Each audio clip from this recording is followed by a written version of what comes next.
All right, it looks like we're live. Welcome to the fourth session of Sword, Crown, and Unspeakable Power for Gauntlet Hangouts on air. My name is Gene. I go by he, him. We're going to introduce our players and their characters. Jason. I'm Jason, and I am playing the White Ruin. The White Ruin is a massive 7-foot tall mountain of a man. He comes from the far north. He has a constant chill around him. He's an albino. He has long, lanky, long hair and beard. And he has proven himself to be single-minded in his desire to free the Forgotten Ones from their confinement.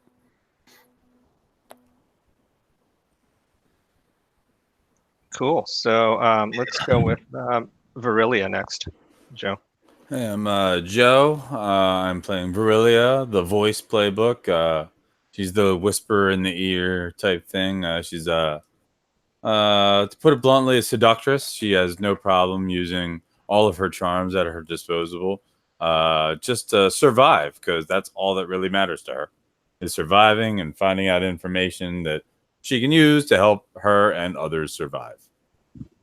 Right now, she's pretty focused on revenge against what is it, the Bloody Fist? Yep. Is he still alive?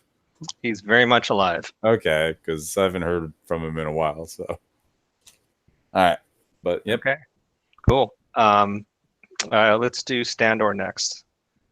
Yeah, hi, I'm Davey. He, him. I am playing a beloved character named Standor Corsell, who is a old, wizened, kind of enfeebled, somewhat guy who is kind of a shaman in a group that's been marginalized and mostly disappeared in the first generation after the cataclysm. I wear a kind of a multicolored poncho that has what are for me sort of incantations or I don't know. Yeah, we'll just say incantations woven into the poncho in a code. It's I'm kind of considered in this garb and myself, I'm considered old-fashioned, and I'm kind of mocked by denizens of the city-states sometimes. And my group that has mostly been extinguished is considered sort of primitive and superstitious by some.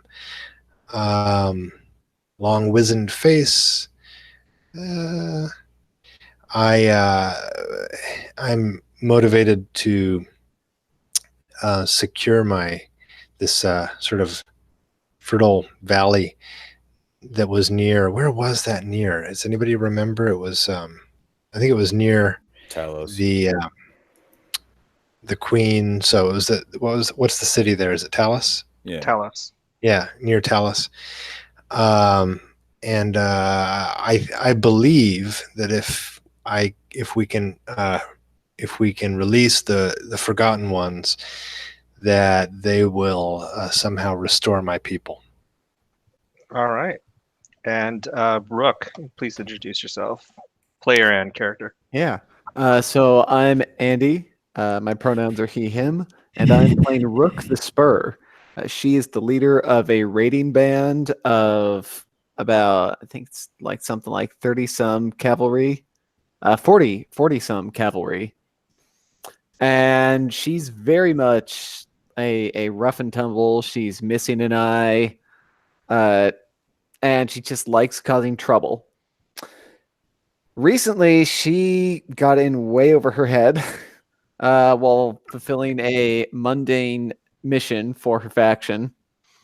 And she's being employed by Lady Zastra, who is up to some weird stuff, and Rook is not loving it. Fortunately, she seems to have found something of a kindred spirit in the pirate Admiral Strawblood. So we'll see how things develop. Yeah, I think all the characters have found some allies in the last session, which was very much a build-up session. I believe that Standor had an agreement with Marshal Arkin, who is the servant of the queen. Rook has kind of cast her ties to Strawblood. White Ruin has allied himself with Lady Zanstra for now, and of course, Virilia is speaking for the prince right now. When last we met, all the parties were heading towards a city called Scathos, which is in Conthraxis. It is not the capital of Conthraxis. The capital is a mere 30 kilometers away, or 30 miles, 30 units of measure from Scathos. But the capital is not accessible by water, and that is one of the reasons why White Ruin and Rook are sailing in, and a major battle is erupting in Conthraxis as Conthraxis tries to save itself, and it's being invaded on two sides, one by the Horde and the other side by Talos. We're going to hard frame a little bit past this. So Standor and Virilia, you left ahead of the battle. On the morning that you left super early, before light. The battle was going to be joined later that day. So throughout that day, the battle erupted all around you. You barely escaped the front line and all the movements. There's massive burning, death, and destruction that you leave behind. I think both of you should, for the sake of moving the narrative, should make a roll for study a situation. So just so we can get your basic ideas of what you think the battle is happening with the battle. Is this a two-way or a three-way battle? Is this Conthraxis and Talos, or is the Horde there too now? Right now, this is specifically Conthraxis and Talos. Okay. Talos The Horde is kind of on the way. Yeah, the Horde is definitely invading. It's going to be invading from the other side. Okay. And I missed sessions that involved the Horde. Could somebody give me a quick refresher on what that's all about? They're barbarian assholes that claim that they want a permanent place to live, but they don't. I think Jason is our resident Horde expert. So if you that's what he claims, but as a victim of the Horde, I know more. Right. So the Horde, when the way I've been reading it is when one of the Forgotten Ones got away, it in its wake was chaos and insanity. So I see the Horde as being those nations that were destroyed by this effect of the Forgotten Ones. So they became barbarians, and they're interested in trying to settle somewhere where there's some civilization. So they wander around and cause trouble. And at least when we began, White Ruin was in league with their leader, which is this guy, Bloody Fist. And Virilia wants revenge against him for, why is it, Joe? Because they're a barbarian horde that destroyed their home and took her as a slave. Okay. Mm-hmm. And I think, Rook, aren't you somehow in league with them? Or they've kind of, we'll call it, put me in active timeout. They're like, you're causing too much trouble. You have like a band of raiders, like, do your thing somewhere else so that you're not causing trouble for us, and come back when you've like worn yourself out.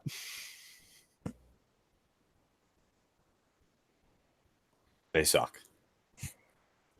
So that's kind of the skinny. The overall opinion is that they are raiders, destroyers, and that they are overwhelmingly powerful. That the only way they've been held back is that the three other kingdoms that make up the larger city-states have held them back. But now with Talos attacking Conthraxis, everything's up in the air. So anyway, back to what I had asked prior. What did you roll, Standor? 4. Okay. I don't know. Any modifier would still leave that below, wouldn't it? Yeah, this is just like a ballpark study of the situation. Doesn't have any hard impacts. So you're not sure at all how the battle is faring. and you don't have any contacts that are able to reach you while you're on the road. How'd you do, Virelia? What did you roll? 13. Okay, you are very plugged in, and you know immediately that that Talos is winning the field and is making huge gains, but still you're maybe 8 hours ahead of the main front, unless something happens to the army before it catches up with you. But it looks like Conthraxis is definitely going to lose. The real question is what will happen when the Horde catches up. I mean, Okay. it's not really a question. They'll be fresh and they'll be weakened soldiers. So the other team, or the other group, White Ruin, Rook, Strawblood, and Lady Zanstra, have taken 5 ships from Varangia to Scathos. It is a 3-day voyage, so you've left a few days prior to that. They left under great stealth, and you notice that several ships left in opposite directions, so in case they were being spied upon, no one knows who went where. You two should also roll study a situation. We'll get some ballpark information, so if you could please roll that.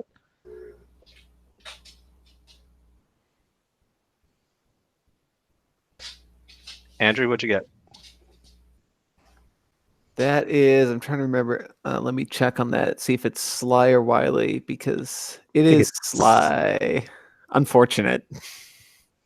That's a 9.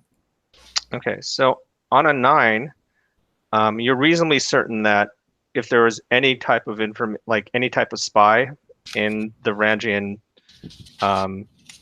duchy, that you evaded that. So no one knows that the small force of ships are heading to Scathos. You're reasonably certain.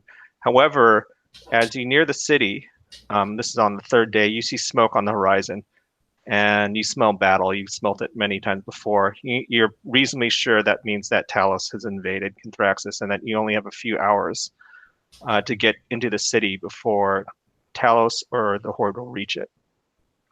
You're making excellent sail, so you will be there in like 4 hours. All right, White Rune, what did you roll? 10. 10. So similar to what the Rook, or what Rook felt about getting away completely scot-free and in stealth. You also see the telltale signs that war has started. You also notice that Lady Zanstra has been kind of her actions have been odd, but for the most part she's been in control. But as you approach the city of Scathos, you notice that she is spending less and less time in the open air and spending nearly all her time in the cabin. You suspect that she is holding some kind of ritual in her cabin. Do you address her directly during the trip about it? Yeah, I'll say, Zanstra, we are close to our conclusion, close to success. Tell me, what is this ritual that you are preparing? What are you trying to do? So I would like you to also study a person. Okay. Do we get a +1 forward from the previous roll? Yes. We'll Okay. give you that +1. All right. So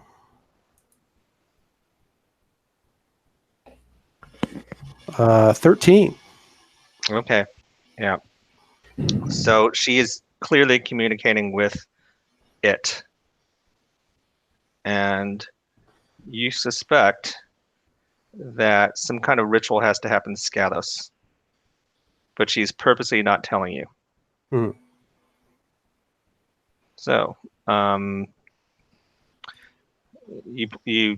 that's enough for you to be concerned, at least for your own safety. Anything can happen once you reach Scathos. So we'll go to the other party again. Virelia, you lead the group, which consists of you and Standor, and 30 of the prince's guards. None of the guards are in uniform. They're all dressed as refugees / travelers. None of them are wearing openly the prince's signature. When you reach the gate is flooded with refugees. All kinds of people are trying to get in. The Skados guards are basically letting anyone in, but it's a sheer mass of people. You are forced to get in line behind them. However, there are 32 of you, and the guards are looking at you nervously for direction.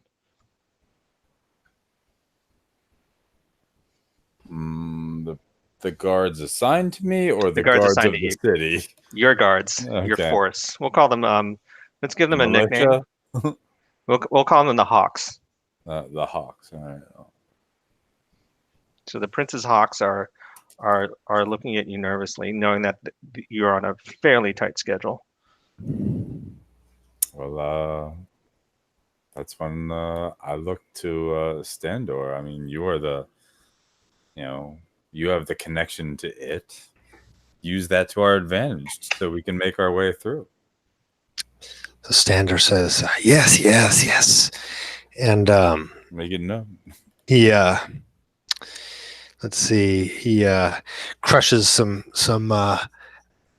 owl bones in his between his fingers and blows them off into the air, and he's doing the preacher move. Mm-hmm.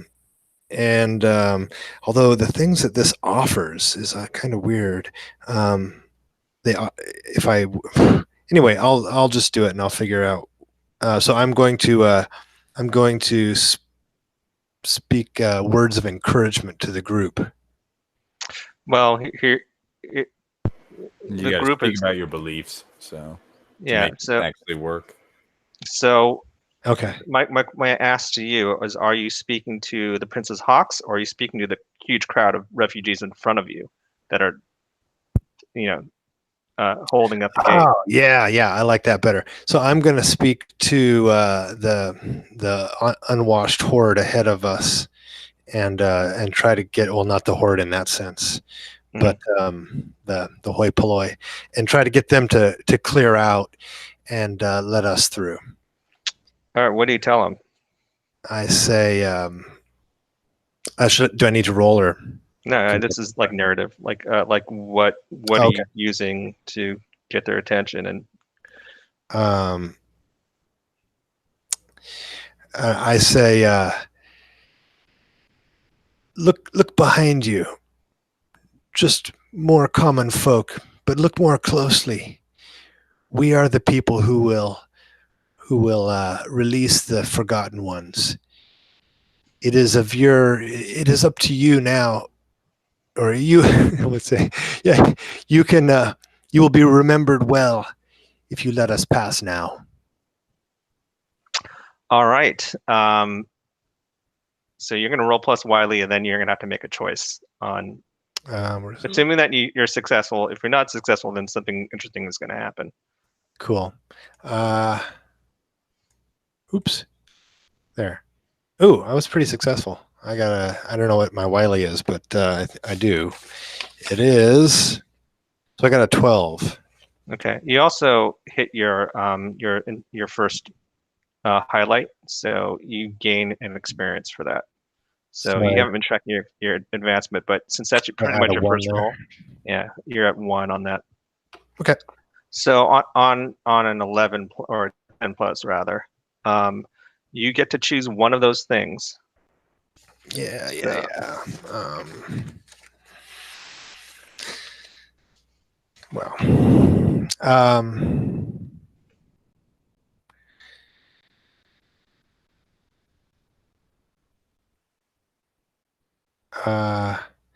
So I think they hopefully will clear out of the way. That's kind of a precious thing, letting us in sort of ahead of them so we can do whatever we're going to be up to. So they offer their precious things to you, and it says gain +1 barter. I don't know. Do they have other things that they're going to sort of throw at our feet? No, I mean, money is kind of abstracted in this. So, Yeah. so basically, you have three options. One, you gain interesting rumors. Two, you get them as a force; they become your militia for a while, or they give you a bunch of money. So, Oh, definitely militia. all right, so you're going to choose the Yeah. second option. So they are Well, moved to okay. rage by your words, and Virilia, this is kind of disconcerting, but many of them like drop their things and immediately drop to their knees, including some of the guards. Um, they they they stay there until Standor, you're compelled to walk amongst them and touching them, and every time that you touch one, that person stands and files in behind the Prince's Hawks as part of your militia now. So you do this, and now your militia is doubled. There's maybe 70 people in your small army, including many of the guards at the gate, have come to your side. Woot. The Prince's Hawks kind of look over at Virilia. They look very nervous. They don't like this at all. But Standor, when you're done, he's getting us inside. That is what he is here for. You have access to the city, a clear way in, and you return to Virilia's side with your own army. And again, it's a lot of refugees. We're going to say this group is a little bigger, so maybe 40 or 50 people, but there are quite a few guards that have heard your words, and yeah, they just want to follow you. Crazy. And you have free access to the city. The two of you kind of ride in. However, you did kind of make a big speech about the Forgotten Ones. It did like what you wanted to, which was get everyone on your side. However, you kind of showed your hand a little bit. So we'll see how that plays out. You're in the city to secure it and then gain access to the capital so city. like, yeah, while we're in this city, I want to go ahead with Standor and just like talk with him and like ask him more about the Forgotten Ones. You talk so I've only heard of them as rumors and like just mythology from the past, but you seem to know so much, and really just like getting you to talk to me like openly about the Forgotten Ones is I work my charms on you and I trigger my charmed I'm sure move. Is that something you're rolling for? Or Yeah, totally. Okay. Yeah. Yeah, So when I he's spend time alone with another cat with someone and work my charm on them, roll plus Wiley. Because I figure you like to talk about the Forgotten Ones, so I'm like, this feels like an easy button to press. So, right. Okay, so what's going to happen there, Davey, is that he's going to make a roll, and if he's successful, you can accept it and then gain experience, or you can, I think, resist it. And I need to review this, but it's more interesting if you do accept it. Anyway, Joe, you're going to roll plus what, Wiley? Yep. I got a 9 total. Okay, so on a 9, they hold 2. Yep. They spend their hold 1 for 1 when they give me something I want, act as my eyes and ears, fight to protect me, or do something I would want them to do. While my target has this hold, they cannot act against me except to defend against harm. All right, so like I'm like, you cannot hurt me now. right. So basically, Standor, he or she has kind of charmed you in a way, and for now, you can't act against her. Okay. Is that all right with you? And if you wanted to interfere in that, you could, but like it'd still be a 7 or 9. So no, I like that. That's good. And then you do things for her to get rid of that hold. Yeah. You do things for me to get rid of it. Excellent. So you have 2 holds, so you have to do 2 things to get rid of it. Okay. And you had been asking me about the Forgotten Ones. What are they? Who are they? Tell me more. Well, our legends tell us that the Forgotten Ones are the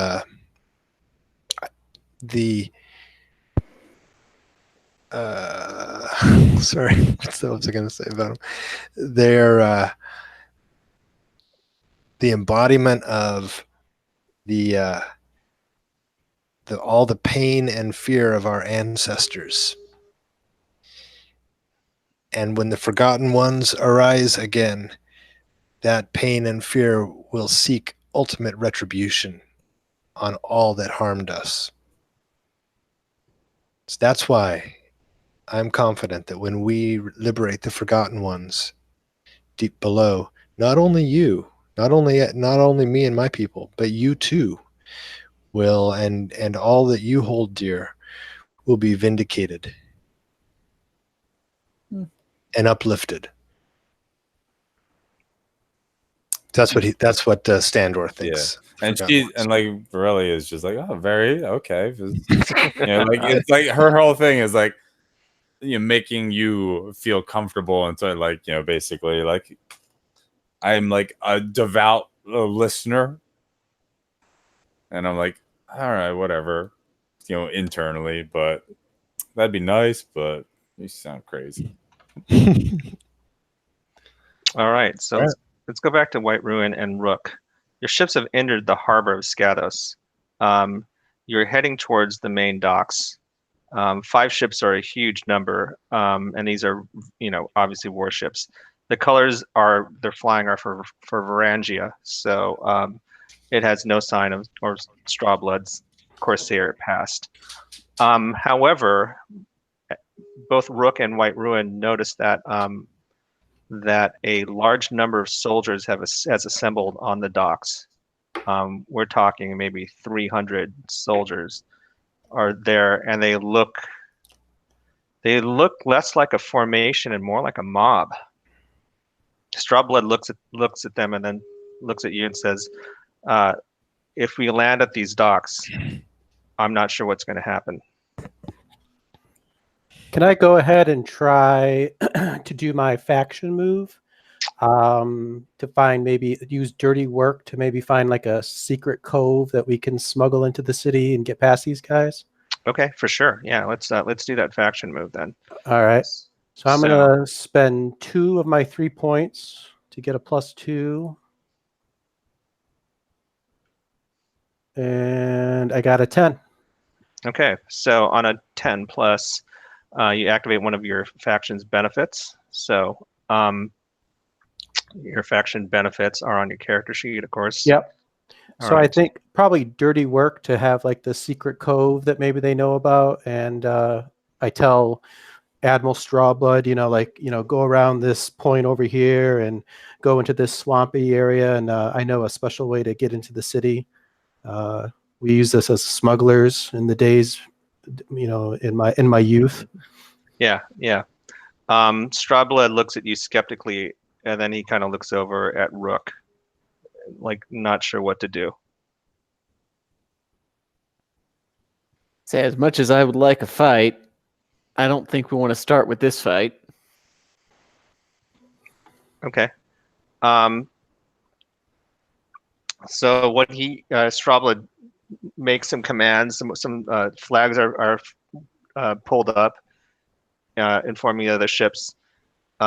Your ship kind of pulls away, like it's going to depart the harbor, and the other 4 ships kind of like anchor in the harbor,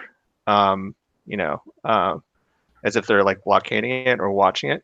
Your ship kind of looks like it's going to pull out of the harbor, and then as the sun sets, it's going to sneak into the cove, and there's going to be like a smuggler's dock that you land at. When you land there, it's empty and barren. The wharf is completely is actually in really, really poor shape, which is why it's unused, and it's actually farther away from the city. So it's ideal for all your circumstances. Lady Zanstra finally exits her room and surveys the harbor. She says nothing as the horses are offloaded. Strawblood looks at her, and she says, "You're paid to get us here. You must wait for us until we return." And he kind of looks very nervous. And he nods. He looks over at Rook. I Anyway. sort of give him a nod. Okay, so he returns to his ship. The ship doesn't depart; it stays on the dock. However, you and the murder and Lady Zanstra are all on the dock. Lady Zanstra says, "We need to get to the capital as soon as we can." White Ruin. So I'm Sorry. thinking maybe we can bypass the Scathos then, since we have this special secret route into the city or around the city. No, you are in Scathos. Oh, okay. So there's a wall. You're just within it. You have to negotiate the city, and also, well, you have to negotiate the city and then make the quick run to the capital before something happens. Is this city under attack too? No, but it's imminent. You suspect an attack is going to happen within the next 24 hours. Okay. So I say let us mount up and just ride through here and get out and use surprise to our advantage. Okay, so this is a Rook show at this point. Rook, are you just going to try to speed through the city and get on the road? Yeah, like we have an army. We're trying to get on the road as quickly as possible. And actually, I think it's a good opportunity for one of my honor moves. Okay, sure. Because my faction is the Wayfinders. And they're map makers. And one of my faction benefits is a specialized skill. Mm-hmm. So I think I want to call on the help of the local Wayfinders here and see if we can get a map that'll get us quickly through the city. Okay, excellent. I think they can totally do that. And I'm just going to spend 3 honor on this because I have All right. honor to burn. Let's do it. That is 11. So on 11, you get to activate your thing, and they give you a map, and the map is through the catacombs underneath the city. It's going to be tricky because you have a bunch of horses, but you can negotiate it. Yeah. Now I'm going to give you kind of a bargain here. You can take it, and it's going to be totally safe, and you'll get through the city unmolested. However, it's going to take longer. So I think I'd prefer that. Like, I know Lady Zanstra wants us to get through quickly, but I want us to get through as refreshed and ready as possible. Because this isn't where we're throwing down. okay, all right. White Ruin. Actually, Andrew, why don't you tell the Rook produces a map? How does this look? Yeah, so I think... Or does Rook have a contact here? I think this is a contact. Like, Rook tells everyone to wait, and then rides off to a place with... she's out on the lookout for, like, this symbol of 2 stars that is discreetly posted, like, outside of a house. And so she just, like, knocks on the door, and someone comes up. She gives the pass key, and then they go in, they meet for a bit, and then she comes out with a map. Okay. Yeah. Right. So there's a handoff. You pass the secrets, handshakes, and White Ruin. Actually, you need to sell this to Rook and Lady Zanstra. How are you going to do this? I think I'll say. I think you're right. It will take time to fight our way through the guards, and we might end up being pursued. It would end up slowing us down in the long run. I can see the wisdom in this. Let us go under the city. I say I'm not ready to spend the blood of my cavalry so easily. Not yet. We must preserve it as much as possible for our true fight. Okay. If you want me to, I can totally roll to persuade if Lady Zanstra needs it. Well, Lady Xantra looks at you darkly. Lady Xantra seems totally preoccupied, and like all of this is of little concern to her. So she nods her acquiescence, and you follow the map, and you find the entrance into the catacombs, and you lead the horses single file through. When we descend down into the catacombs, I'm gonna like hang back, and I'm going to kind of turn to my narwhal horn, which I've been using to kind of commune with the Forgotten Ones, and I'm going to whisper to it, "Tell me, what is Zanstra doing? What is she trying to get you to do?" And I'm going to try to whisper into darkness to see if I can get an answer. All right, that sounds fine. Let's whisper into darkness and see what happens. That's a 7. Okay, so on a 7, let me see your sheet. Or this is a basic move, right? Yeah. Okay, when you whisper counsel, no. See, you said whisper darkness, which is a Virillion move, which confused me. Whisper into the unspeakable power. Yeah. It looks like I get either a vision, a faint voice, or a curious sensation, and then you get to pick one from the other list. All right. So, you notice that Zanstra has a dagger at her side that you've not seen before. You sense that she's going to need to sacrifice someone when you get to the capital. Okay. And she appears to be looking at Rook carefully, as it's something you notice, but Rook doesn't. Okay, I'll keep that to myself. She might even like catch as you see, like looking, but she doesn't nod or acknowledge it. But yeah, she's eyeing Rook, a lot like a steak. Yeah. So, word has traveled throughout the city, Standor. You're being held in acclaim wherever you go. Doors open and people come out in the streets to see you and the force that you brought to save Skados. Shot. Refugees are just filing in behind you. They're not sure where you're going or why, but your group is now maybe 300 people as you travel through the city. So we are what we were charged to do from the prince was somehow to clear a way, right? I think we just supposed to release the Forgotten. It was very confusing. It's very up your alley. All right, let's go then. So I'm gonna study a situation, and I'm gonna see if I can find a way into. I mean, I'm guessing these catacombs must be different than the catacombs that are going from Skados to. Well, let's see. I will do the honor move. I'm like, where are we supposed to? Do we know where we're supposed to go? Were we given directions? Yeah, you're supposed to get to the capital, which is kind of a buttoned up city right now. And Okay. Okay, All wait, right, well then I can totally do an honor move and hopefully find a secret way inside because the Silken Veils are all about secrecy and blackmail. So is there anything I can do to help him? Not really. This is a faction. You're doing a call on your faction. Yeah. Really? Okay, let's do that. How much honor are you going to spend? I got 5. I'll spend 3. Okay, let's see what happens. Let's go. Big money. Come on.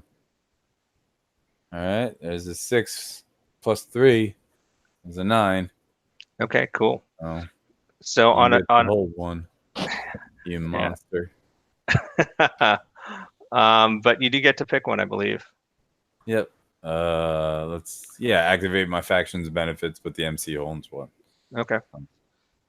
So while you're making your way through the city, you see someone in an alley kind of give you the sign, the Silken Veil sign. Yeah, totally. Standor, you don't notice really drifting off to the side. You're too busy. He's got lots of people to deal with. Yeah. It's a big crowd. It's easy to slip away to talk to a fellow Veil. Yeah, you're turning water into wine and that kind of thing. So one of the Veils gives you the signal and asks what you would desire. We need a secret way into the capital, right? And that's where we're supposed to get. It's all hold up. Yes. So the Silken Veil says there's a way underground. But are you going to take all of this with you? No.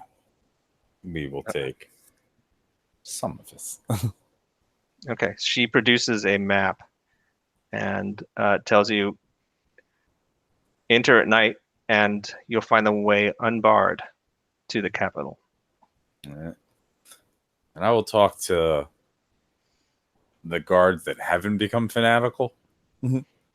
Well, you still have your hawks who are loyal to you. That's what I meant. The hawks that are not fanatical to Standor. None of them are. They're all Okay. basically loyal to the prince, not to Standor at all. All right.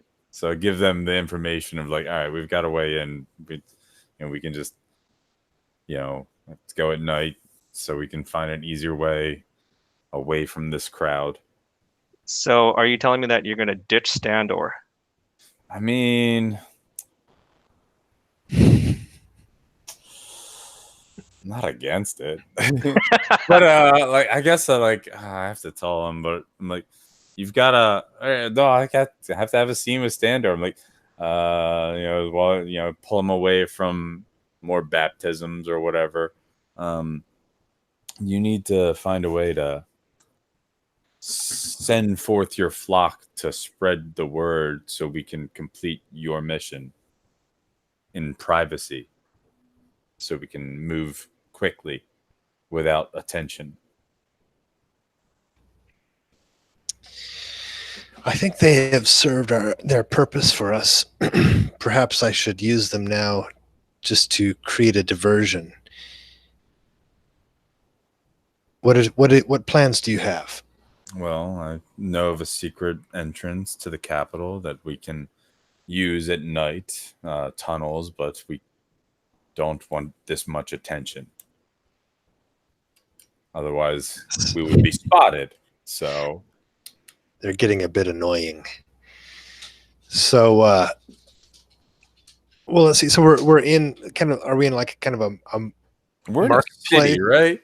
Yeah, you're in a city. Basically, you're trying to get through the city, but every quarter mile, someone comes out and asks you to save them and asks if you're going to turn back the Horde and Talos. I rolled way too high. You're good at your job, is basically what's happening. Well, do I have the power to release them from their thraldom? They are your militia. They'll follow your orders. Yeah, you gotta order them to do stuff. Yeah, okay.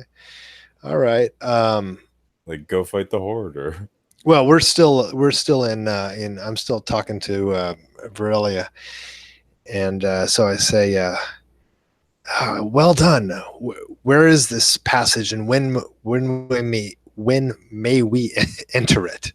Oh, I will show you at night. At night, okay. I will tell the Horde to. I will tell my my flock to return to their daily duties, and I'll ask a few of them to create a diversion tonight. A fire in the watchtower. Okay, sure. Yeah, what the hell? Okay. So, yeah. So hopefully they will now scatter. Give us some space. Okay. So you, if you could give me like a two-sentence speech on what this would sound like how are you going to convince a bunch of fanatics to let's burn a tower? Well, so I would take a few of them aside and say, when the sun sets, go to the watchtower, bring your torches, and light it aflame. It is the next step in the way. And to the rest of them, I just get away from me now. Go on, scram. Yeah. Send them packing. I think that yeah, your followers, the militia, nod very solemnly and say, "We will do this." And there's a huge uproar in the crowd. People are excitedly looking for kindling, and you know, the Not wheeling. yet. These are fanatics. Fanatics cannot be reasoned with. Oh. You are a fanatic. You should know this. Okay. Yeah. So later that night, the you and your hawks descend into the catacombs and begin your way towards the city. Just to synchronize this, we now have both groups in the catacombs at the same time. They're heading it from two In the different same locations. city. In the same city, and it's going to go all the way to the capital. So we're in Skatos or Skatos. Skedos, yeah. Skatos, and we're headed. Is it Talos? Is that the capital, or is the capital? No, we're just calling it the capital. The capital Contraxis. We're calling it the capital because no one can say Contraxis. Okay. That's fair. Talos is besieging it. Yeah, this Oh, route that's right. Yeah. Okay. this route will take you the entire way there. In terms of like where we are synchronizing, because you both managed to do things totally under subterfuge, you don't have enough clues that you're there. And I would venture to say that that Team Varelia is slightly ahead, because they don't have to carry horses. I mean, they don't have to travel with horses. However, it'll be close. So that night, that group descends into the catacombs and begins making their way across. Varelia, almost immediately, you see ancient signs throughout the tunnels. These tunnels have been here a very long time. You don't know how far they stretch, but they clearly network the entire nation that you're in. I want you to study situation. All right, no problem. That's Sly, right? Yes. There is 9 total. Okay. So on a 9, you get to ask 2. Right. Let's see. Who or what here could be a useful opportunity for me? Okay. Who or what? Yeah. Okay, so I'm going to say that because of the Silken Veils and because you did do a little bit of faction work on this, you kind of figure out like the markings fairly quickly. So you see the pattern. There's certain markings on the wall that will lead you to the city. This is like a underground highway, and you kind of see the symbol that represents the capital. So the rest of the people, especially the Hawks, have no idea what you're looking at. You're not sure if Standor does. All right. And what am I missing? Okay, so you guys are making your way across. It's going to take most of a day to get through the catacombs, you think. Eventually, you see something red on the ground, and you kind of put your foot over it as the rest of the group passes. As you lift up your foot, you see that it is an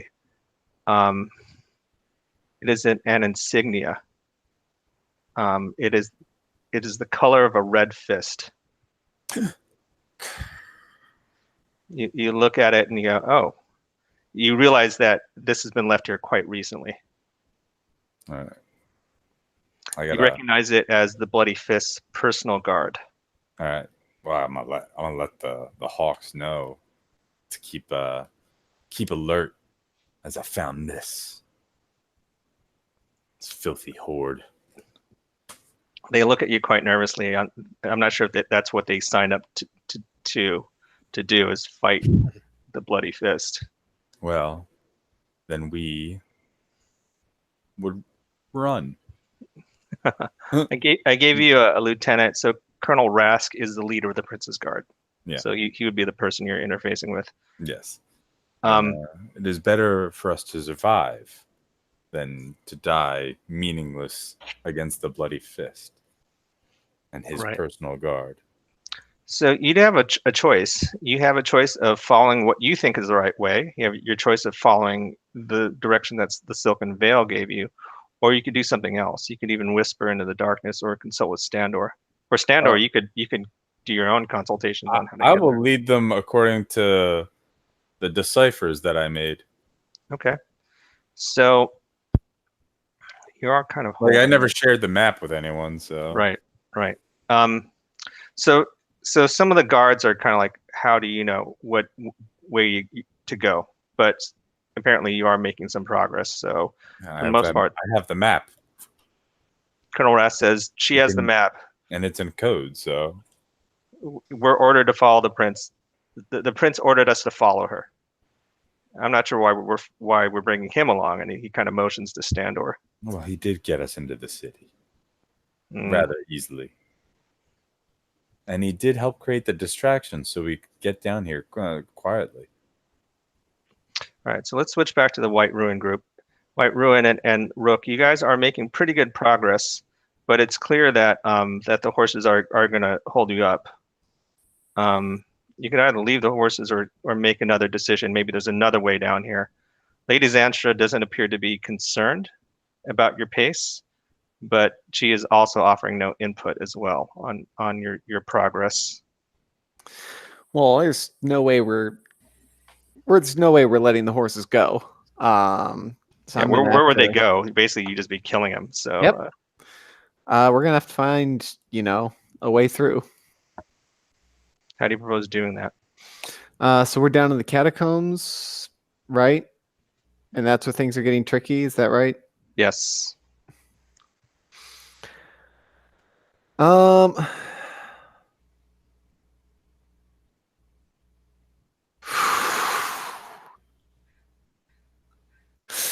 I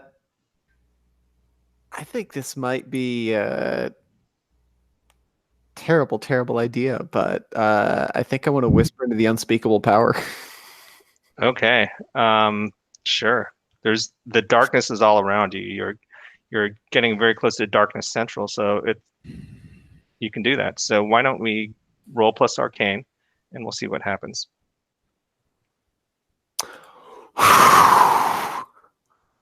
That's a 10. Okay, so on a 10, you hear a strange voice in your head. You think it's a woman's voice, but it could be a boy's. You're not quite sure. The voice says, the bloody one will guide you. And you see in your eyes a drop of blood on the ground. No one else seems to see the blood. Sort of raise a hand, and I look around to see if there's any other drops, if it forms a trail or anything. Yeah, wherever you see, it doesn't take you much to search, but whenever you cast your gaze in a direction that you think you might need to go, you see another drop of blood, and you're able to you might even be able to run. It's that clear. How Wow. Yeah, I just start following this. Okay, White Ruin, Rook appears to be possessed or really knows where she's going. So Lady Zanstra follows along almost wordlessly. Yeah, I'll just run along with them. Okay, so we're gonna take a short break at 6:16. We're gonna go to maybe 6:20. Unfortunately, I am on call, so that means I have to call work real quick. So let's meet back in 5 minutes. Okay. All right. Okay. See you guys then.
So, Andy, you guys have managed to find a way to avoid each other, which kind of blows my mind.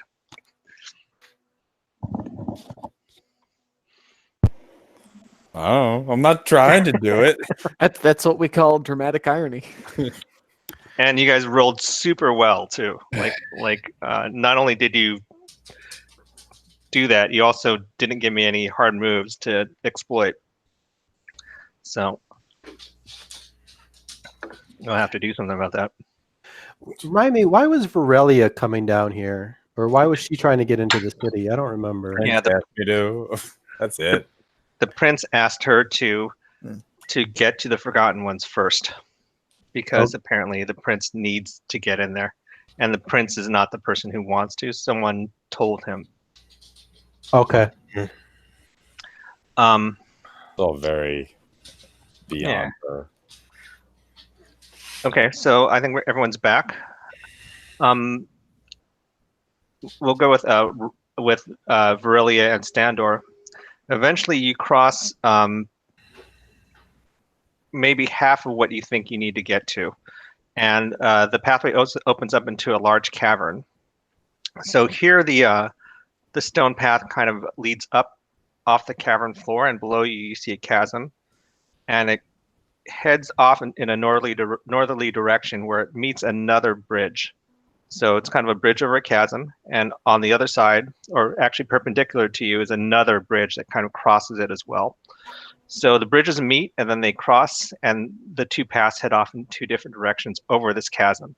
So I hope I adequately explained that. There are 4 paths off this bridge. Below you is a sufficiently bottomless chasm. You are coming up from the southwest on one of the bridges, and as you are crossing towards the middle, some light is filtering in from above. Far above, there are some openings in the surface, and that's how it's being illuminated. Off to your left, coming up from the southwest, you see a small group of soldiers leading some horses across the bridge.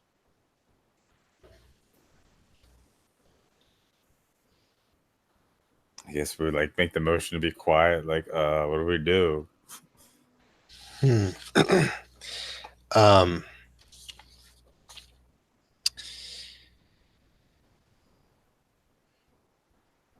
Can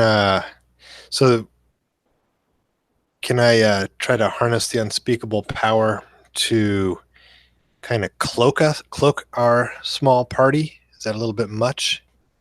No, I think that's kind of within your purview. It's super vague. It's basically, do you want to do magic? Here's the magic. Let's magic then. So, all right. It'll probably be weird, but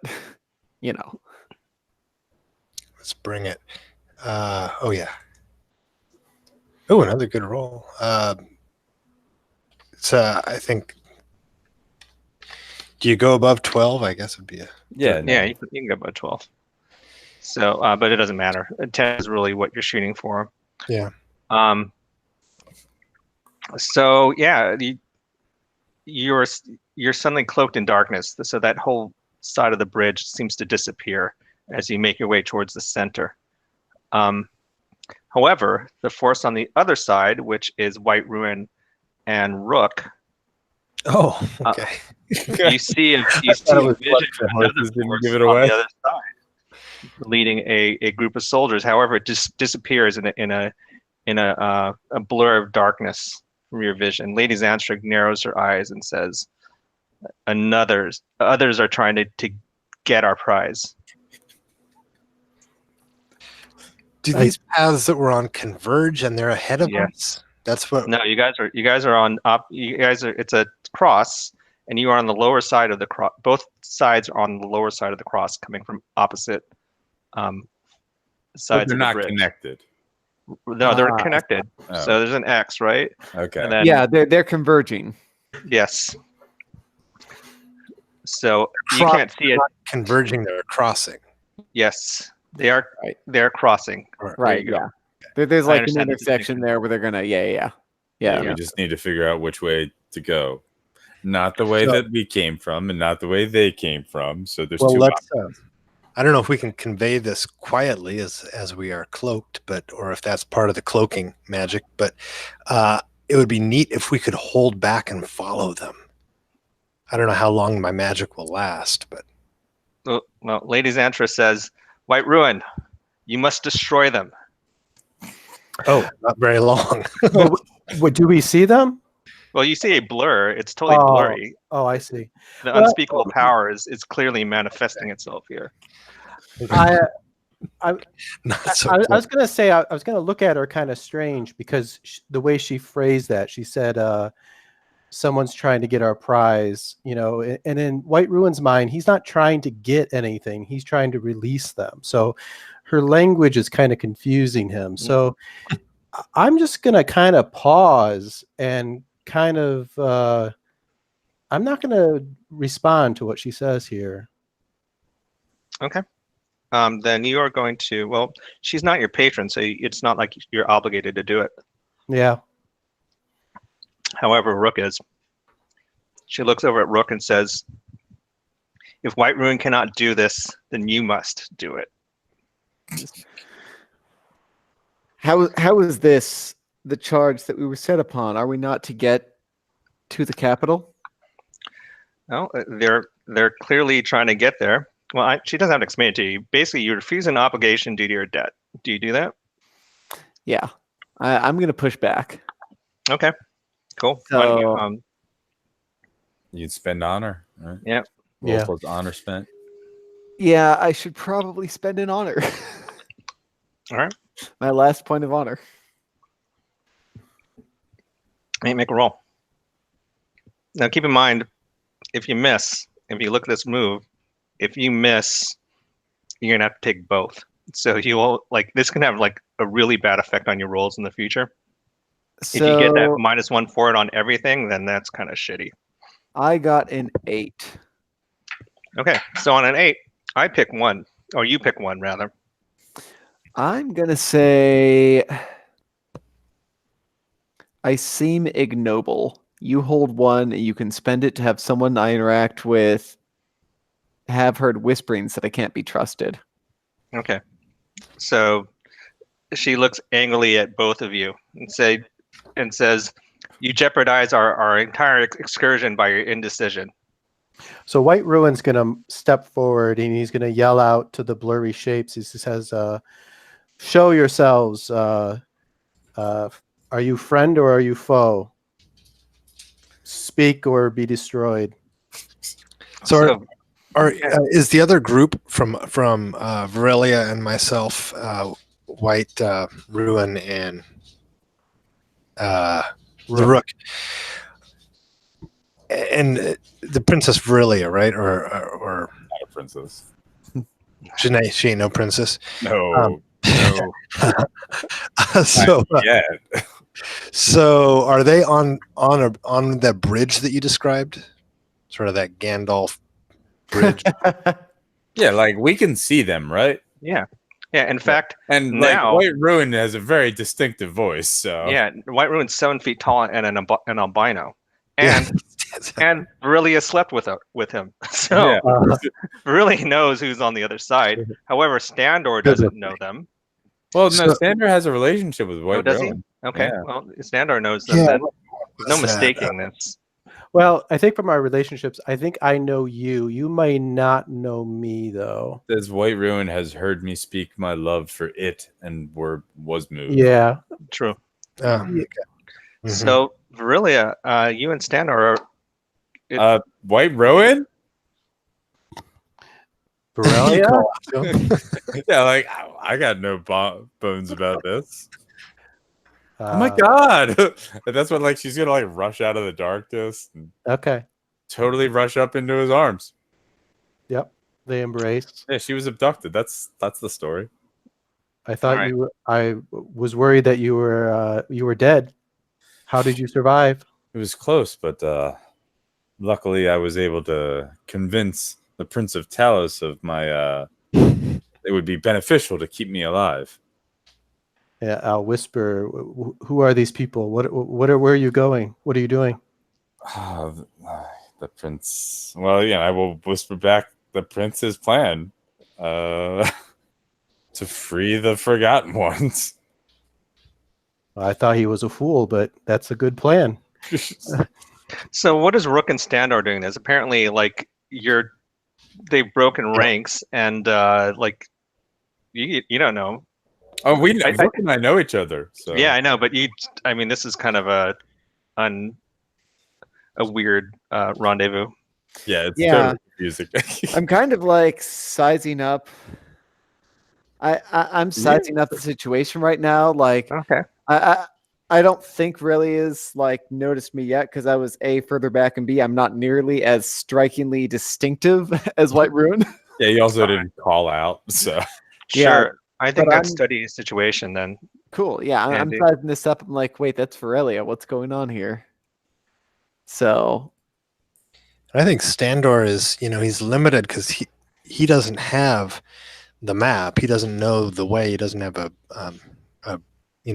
breadcrumb trail of blood to follow. So he's just, or he doesn't know about that anyway. But he's pretty much got to, unless he comes up with another strategy, he's got to follow along with what Verilia knows, the map she's got. So I have an 11. So on 11, feel free to ask 3. All right. So who or where is my enemy really? Okay. You scan the huge cavern, and you think you see what at first you thought was a bat, but you realize it's a crow. A raven has been watching you this entire time and flaps off as soon as White Ruin and Verilia meet. I'm trying to remember. This was an omen.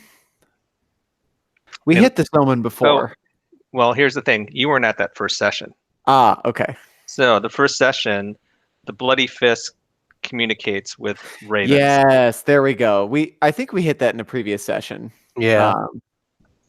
That's Raven, why it sounded familiar. Yeah, Raven came to tell me to go to the Bloody Fist, and I ignored it. Or I think some sort of bird. Who or what here could be a useful opportunity for me? Well, Colonel Rask, who you don't know by name, but you can identify him by his rank, clearly is not into this reunion at all. And you can tell Lady Zanstra is also not into this at all. And what am I missing?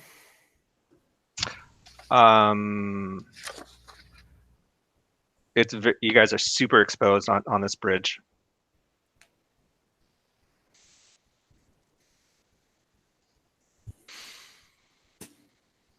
So I want to let this play out, but I'm going to start signaling to because backing up would be back that way. I'm gonna have to keep my wits about me. Kind of let it ride. I'm gonna call out to White Ruin and say, wrap up this reunion and let us move off of this bridge as soon as we can. So I'll turn and sort of shield Verilia, and I'll say to Zanstra, they have the same goal as we do. We should join our forces. They also wish to free the Forgotten Ones. Lady Zanstra says, the prince works at opposite ends. Do you not remember that he started this war in your name by killing the Duke? I don't know if I would have known that. I know that we were being pursued, but he goes, I trust Verilia. She's only always told me truth.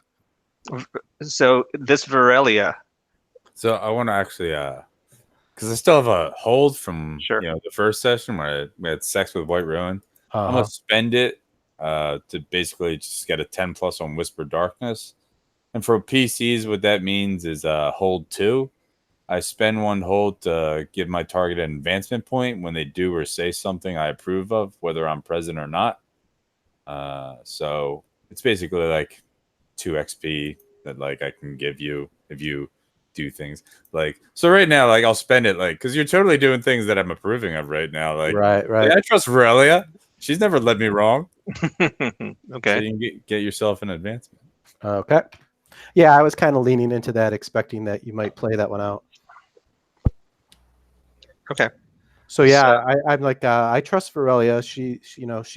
She's always spoken truth to me, and at this point inside, I'm really starting to doubt Zanstra. So what Varelia said is really sinking in. Okay. So when you try to convince someone to do something for you by using something you have against them, that's a leverage. You don't really have leverage on Zanstra unless you make it leverage.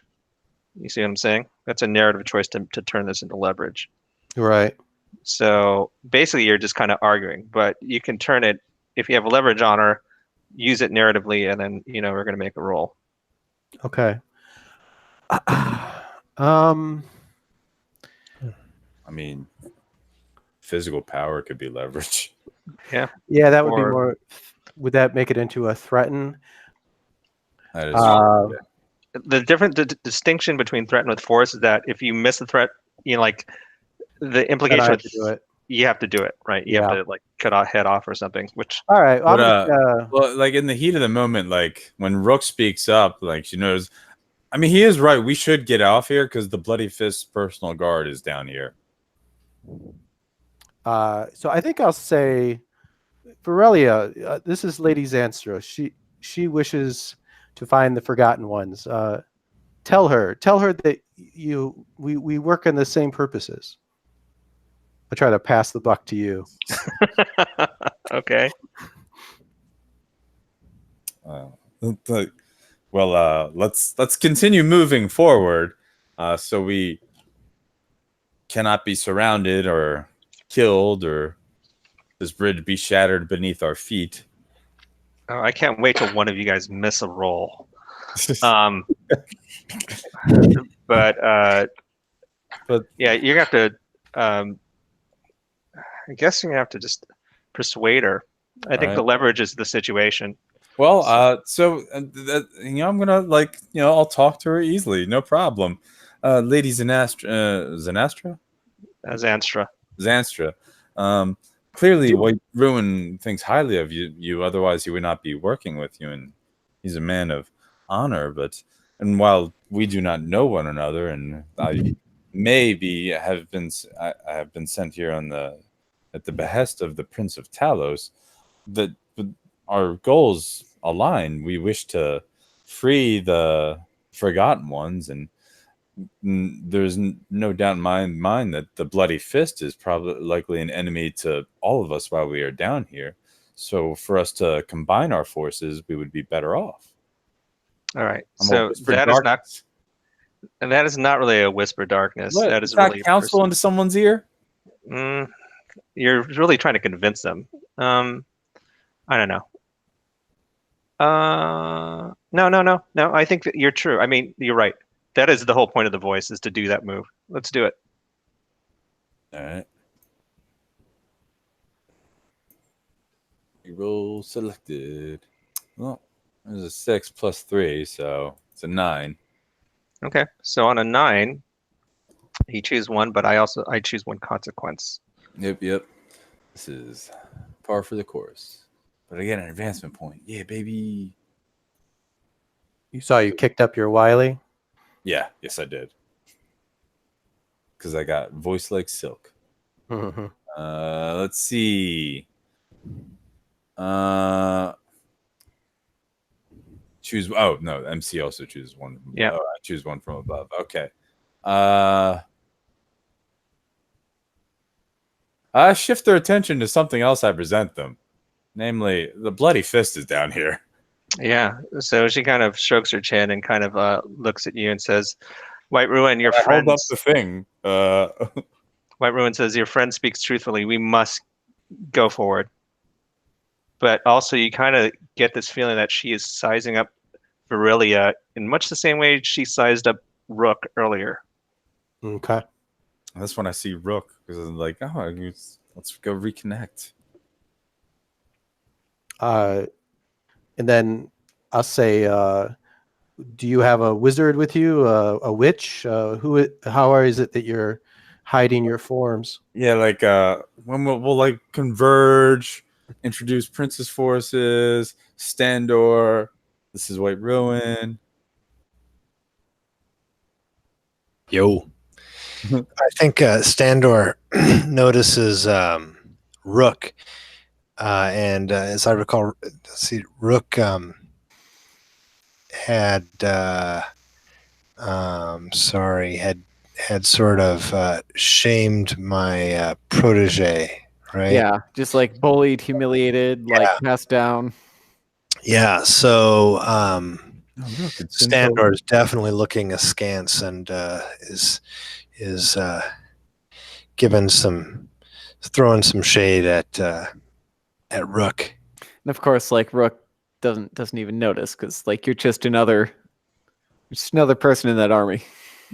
Yeah. Rook, it's been so long since our paths have crossed. The Mistress of Hearts. She chuckles. What mischief have you been up to? Surviving. Yeah, White Ruin will say to Standor. I'm sorry. Go ahead. Go ahead, Andy. I was going to say I recognize him. I heard him preach to his people. I'll say to Zanstra, he's a true believer. He's a believer in the Forgotten Ones. I told you they want the same thing that we do. Yes, Standor definitely is a believer in the Forgotten Ones. Yeah, lead us there, and I'm confident that we can liberate them. I think I do pull Virilia aside and just ask, surely you have not thrown in with these. One does what one does and says what one must to survive. I suppose I'm with my own. When they lack Crop of the them. power that you have and the forces at your disposal. Wow. But it is nice to find another in this group that is not so devout or blinded. You know, I have a Corsair I could also introduce you to. I think we would get along quite nicely.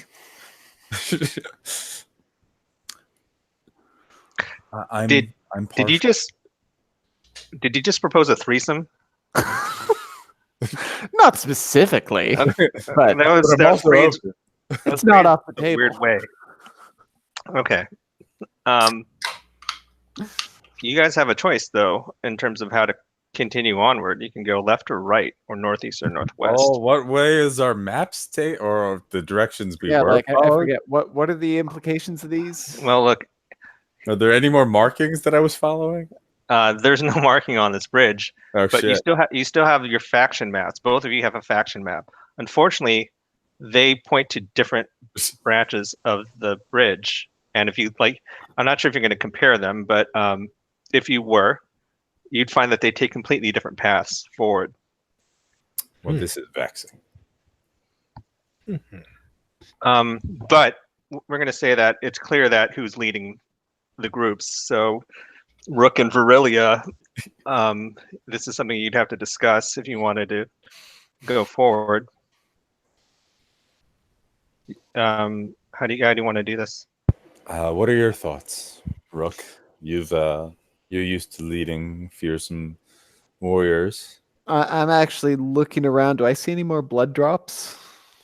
No, but you think you hear a raven cawing in the distance. I say, does it pinpoint any direction, or is it just has the omen finally left me? I think your vision has gotten you here without any harm in it. Yeah. Okay. So I'm gonna say, well, I see no reason why. Well, let's put it simply and just flip a coin. Ah, there. I knew I liked you for a reason. No, we should have the preacher speak to the forgotten ones. They will tell us the way. Yeah, I I'll, sort of sniff. So we've got two conflicting maps, but we don't. And one of the maps is more like a blood trail, right? Well, I also have a map for my faction. Yeah. Oh, so we have three. Yeah, the blood trail led me here, and then it stopped guiding me. Yeah, we no longer have a blood trail. No we blood no longer have the inscriptions, but we do have two physical maps going in two different directions. We'll end up in the same place. But different approaches. Yeah. All right. I think Standor sort of spreads his hand in front of the maps and is going to whisper into the unspeakable power and see if he can get any clarity as to which of these maps might be the one to follow. Okay, let's see that roll then. So when you whisper, it's plus arcane, I believe. No, it's Yeah, plus arcane. So arcane, it's going to be +2 for me. What's it going to do? Oh, another good roll. Jesus. Okay. right. Aces. So that's a 12. Okay. So the voice tells you that neither map is the way. I see And that they both. in your mind, you see the path. You have to. It kind of burns into your mind, and you think you have a clear way of going forward, but only you see it. Obviously, the voice whispers the directions to you, and you're able to recite them back in your mind, and So you commit it to memory. I say to the white, not white forest, white Ruin. ruin. So I say to white ruin, I think perhaps you and I should take our own path. We should perhaps divide. We seem to be the ones devout and on the true path. But who knows? And I say that sort of publicly, and then I don't know if I'm able to sort of privately talk to the White Ruin. I'll scan the crowd then when I hear him say that and see especially what Zanstra's reaction to that is. If I can study a person. We can study a person, sure. That's what? Sly? Mm-hmm. 11. Okay. Well, on a study of person, on an 11, you I think you asked 2 questions or 3 questions, I believe. Okay. It's 3. What does your character really want? You want all of them, or should I do one by one? We'll do one by one. Okay. Well, clearly, she wants to go find this thing in the capital. So almost everything else is secondary. She'll mostly. You think. I mean, you're still on the same motive, right? Yeah. And then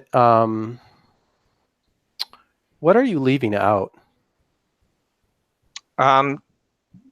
She has her own method, or she thinks she knows how to actually release them, which is something that you guys haven't really thought about.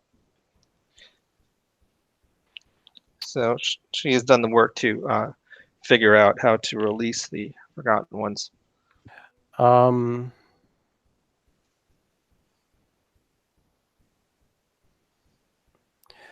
What does your character wish I would do? She wishes that you would kind of take control of the situation and move everyone forward. Okay. So I'll say to Standor, I say, no, let us all stay together. There is, I think we are mostly on the same path. We need to get through these catacombs quickly. Lead the way. I can see in your eyes that you have been touched by the forgotten ones, and you know the way. We will follow you. Rook and Verilia, do you have any other conversations while this is happening?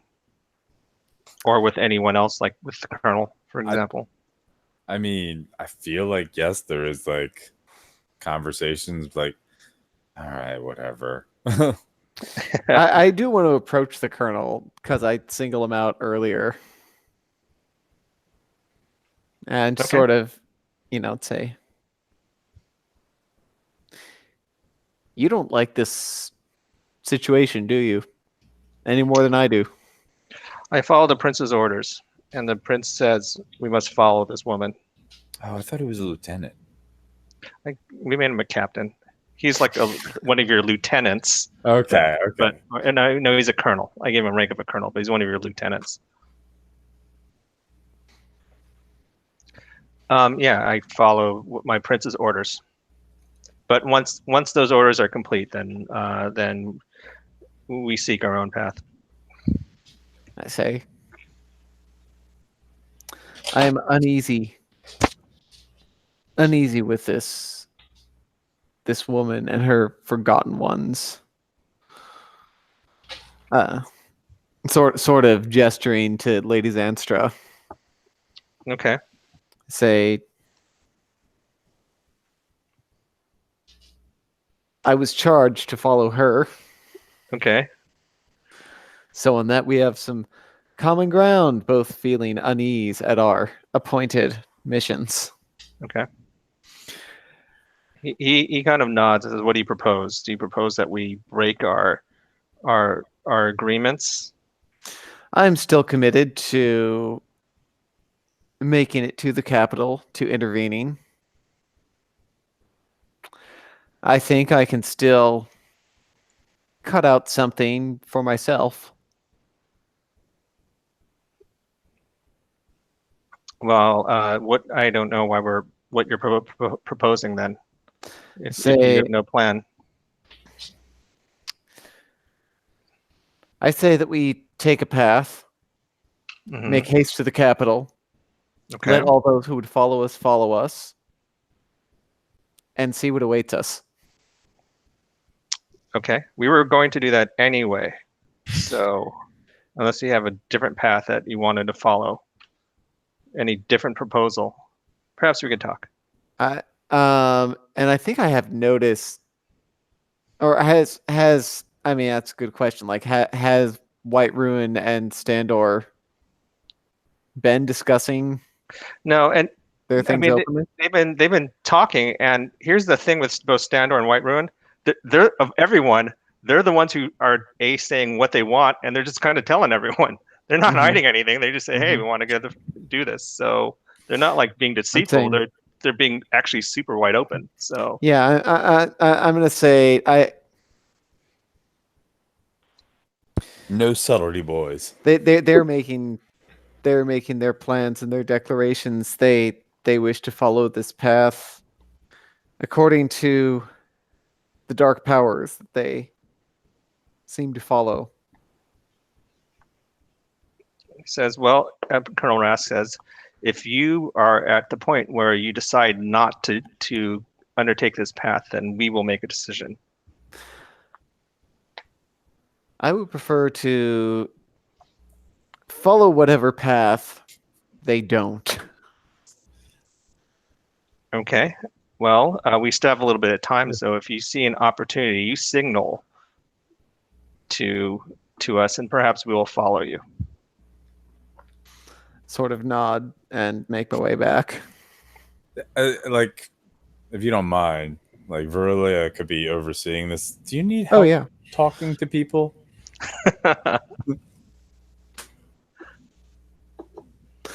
I just sort of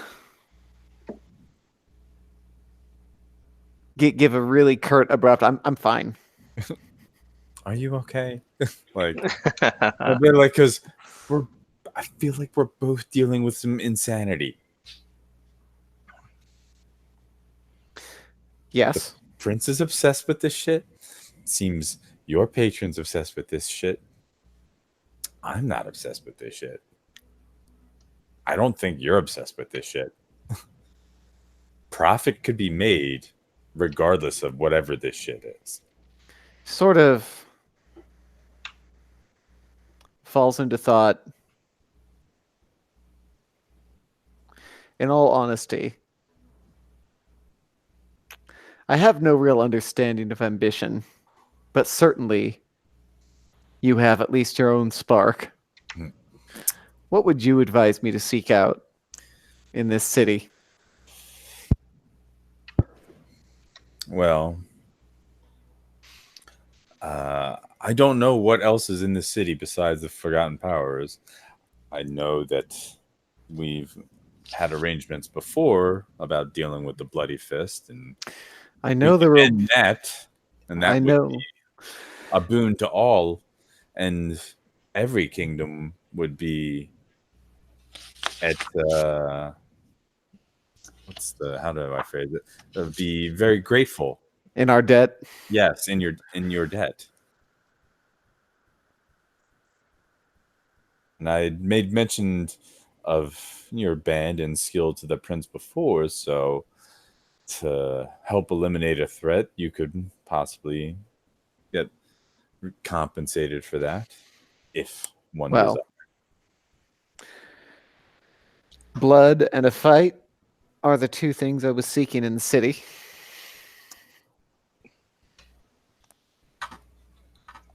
Well, I think if we do follow these two, you will find that. Would you truly advise following them? Not as in like, swearing loyalty to them, but let him lead the way. I do not like this, Aurelia. Neither do I, but you know how good White Ruin is at battle. I'd rather him be near us than separate. I sort of shiver. Okay.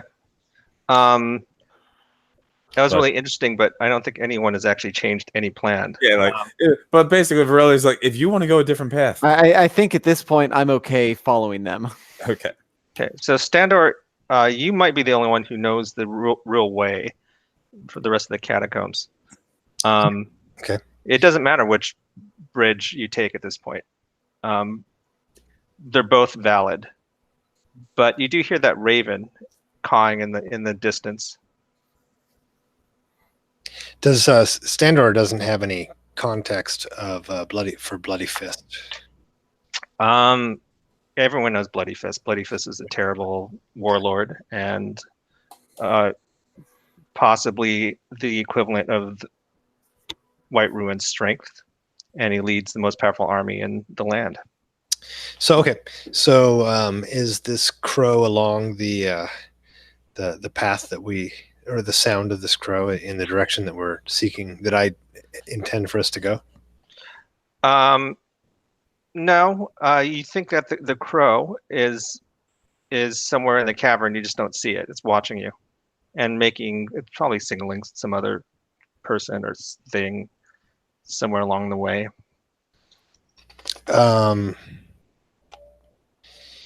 Is there some way? What would I guess?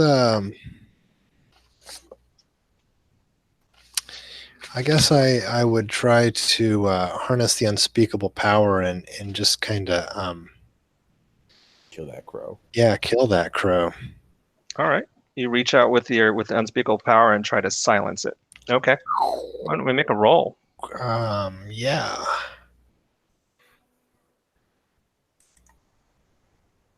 So Man, 12 again. Loves you. Damn. Okay. Yeah. So It's my friend. So you did a harness, right? Yeah. Yes. Okay. So on a 12, it's a hit. And you hear silence. There's no other signifier, but the crow has gone silent. Just one. You guys have not missed a roll today. I know, it's insane. Yeah, it's a good run. Well, no, that's not true. I did for my patron move at the beginning. They're very angry at me.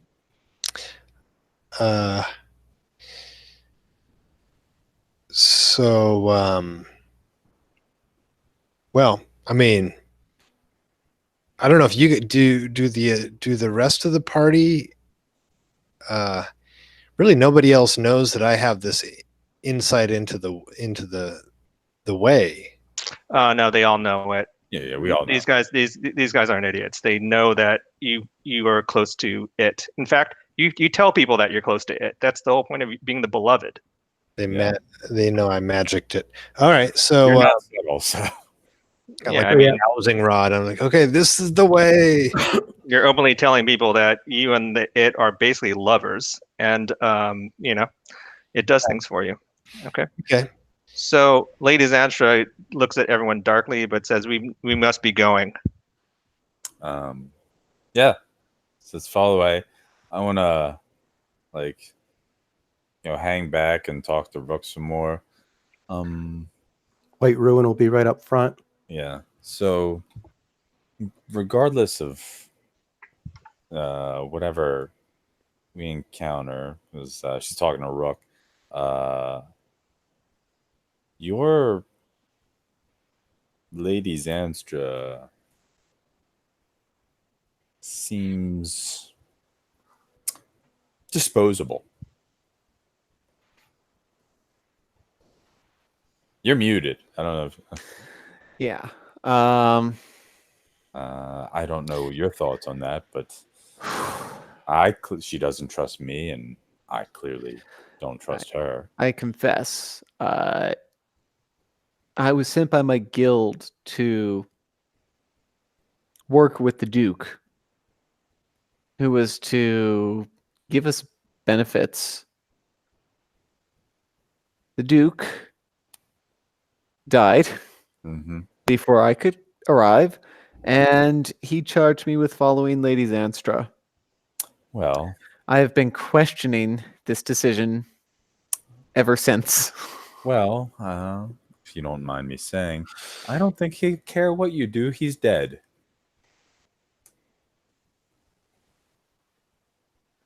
I begin to think that I believe that the guild will not benefit that much from following Lady Zanstra any further. All right. I just wanted to make sure that So yeah, I think I'm actually whispering darkness in your ear too. Actually, you are. Yeah. All right. Like See that roll. quite literally, it feels like. Yeah, there's a 9 plus 3, so I get to hold 2 on you as well. All right. So no one is going to harm you, basically. Well, this isn't that move. This is the one where I can give them XP. Yeah, it works kind of like strings, pretty much. Oh, Yeah. right. Okay. So, Standor, do you lead them truly, or do you improvise on this path? You're the only one who saw that vision. So, what's your thought on it? Yeah, let's say that I don't know if I lead us on a sort of a snipe hunt or on a goose chase, if I'm going to be able to get back to the path that we want. But that sounds good. I think Okay. So basically, I'm asking: Are you following the vision, or are you kind of doing your own thing? Are those separate choice? Are they distinct? I mean, in your mind, you know what the voice told you. So you could either do what the voice told you, or you can do your own thing. I think the question is, are you following the vision laid before you, or are you just saying, fuck the vision, I'm going to go this way instead? Yeah. No, I'm going to definitely, heed the vision. But Standor would like to separate from some of the party that I think he sees as not serving his motives. But so I think at this point I just I assume we're kind of already underway. That conversation that Sure happened was en route. So yeah, I think I'm just continuing to lead by whatever magical means. Okay. But what I'm really getting at is, do you try anything? Do you try to send the rook off a cliff? Do you try to accidentally lose half the party? That's really what I'm getting at. So if not, that's fine. If you are, then we're going to roll some dice. I basically don't care what you do. I do want to try to mix things up. So I think I've called the white ruin up with me, and I'm gonna try to create like an avalanche behind me, separating us from the rest of the party with harness the unspeakable power. Okay, so you're actually gonna like magic your way out of this. That's what I'm going to Okay, try cool. to do. I'm totally down with that. Okay, let's see what happens this time. All right. Now, if you miss, I'm going to give them plenty of opportunities to do things back to you. So keep that in mind.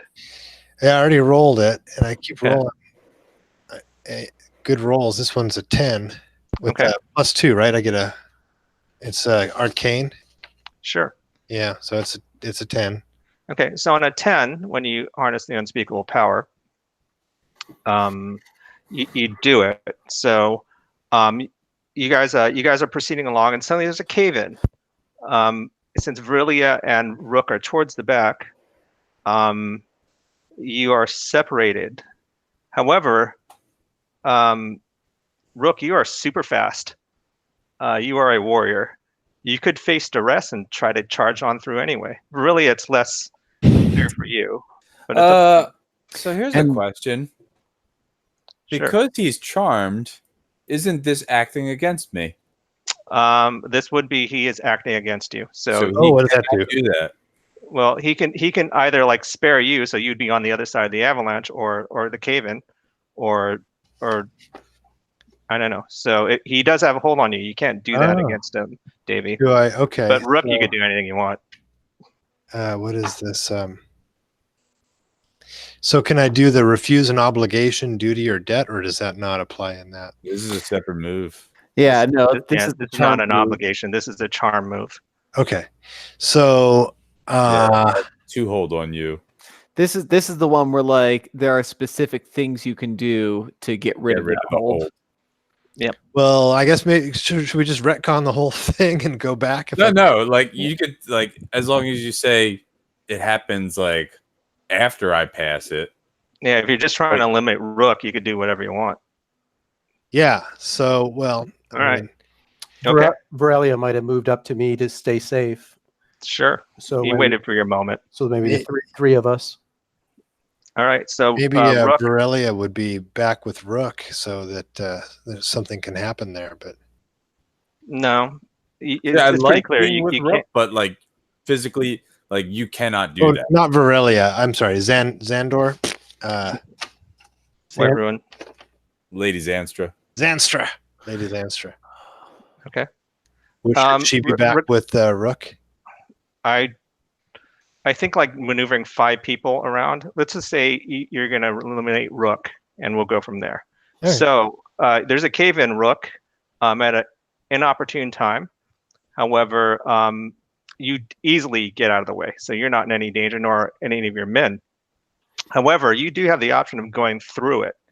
You are pretty fast, after all.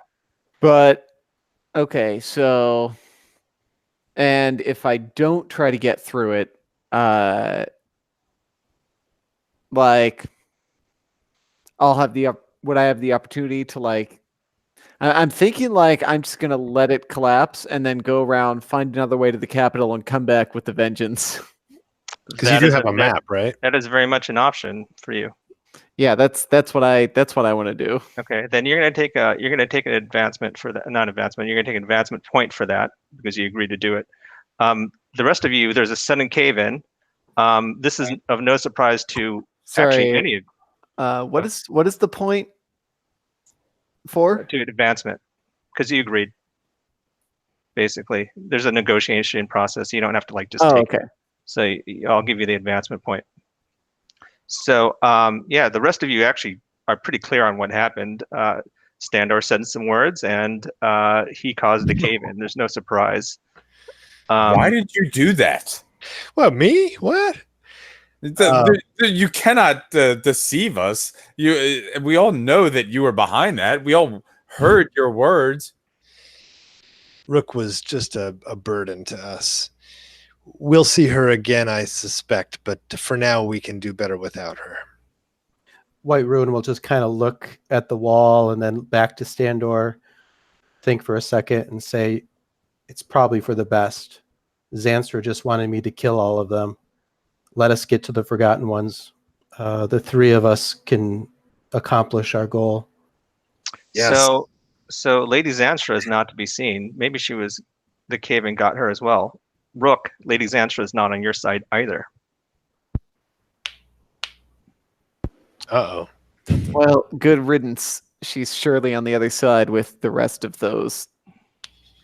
So the murder is like, that was too convenient. They're working against us. What's your command, Captain? Say, we consult the maps from the wayfinders. We find another way through. We ride for the capital with all haste. And now we have fights to pick. They all nod grimly and they're out for blood. This is stuff that they can get behind. Revenge. Okay. So the three of you proceed. It's a few more hours, and then eventually you reach a point where the catacombs ascend rapidly. You go up several staircases, and you and your group, this would still be the Hawks and the three of you, reach the surface. You find yourself in what is either a large temple or a large amphitheater arena. It is a large open space. White Ruin, you are surprised to see the Bloody Fist waiting for you with his axe drawn and maybe 400 soldiers surrounding that opening. And we have the Hawks and the three of us? Yes. Okay. Bloody Fist says, you took your time coming here, but now that you're here, we will settle this. I'll say, Standor, Borrelia, go free the Forgotten Ones. I will take care of Bloody Fist. I'll step forward and yell out. Like totally like lean up to like kiss you on the cheek, and it's like end his miserable existence, dearest. It will be done. I will meet you at the... Do I know where the Forgotten Ones are in the city? Probably not. Well, everyone knows that they're in the castle, like the where Mike's character would be living. So it's in the castle. So you're not sure where you are quite where you are, but you know that eventually you'll have to get to the castle, and it can't be that far. Okay. Are we inside Conthraxis now, or the capital now? You are in the capital now. Okay. So the Horde has broken through or taken the city, then, is the presumption then? You think that the Horde got here the same way you did, and that is they found the underground path and they found the way in. Okay. So before we throw down here, Standor, what do? You have a choice. You have several choices, but I imagine Virilia is not going to hang around for this. Nope, I got somewhere I need to be. I've been moved for this. What about you, Standor? What is your call? The Bloody Fist looks like he's out to kill not just White Ruin, but all of you. Yeah.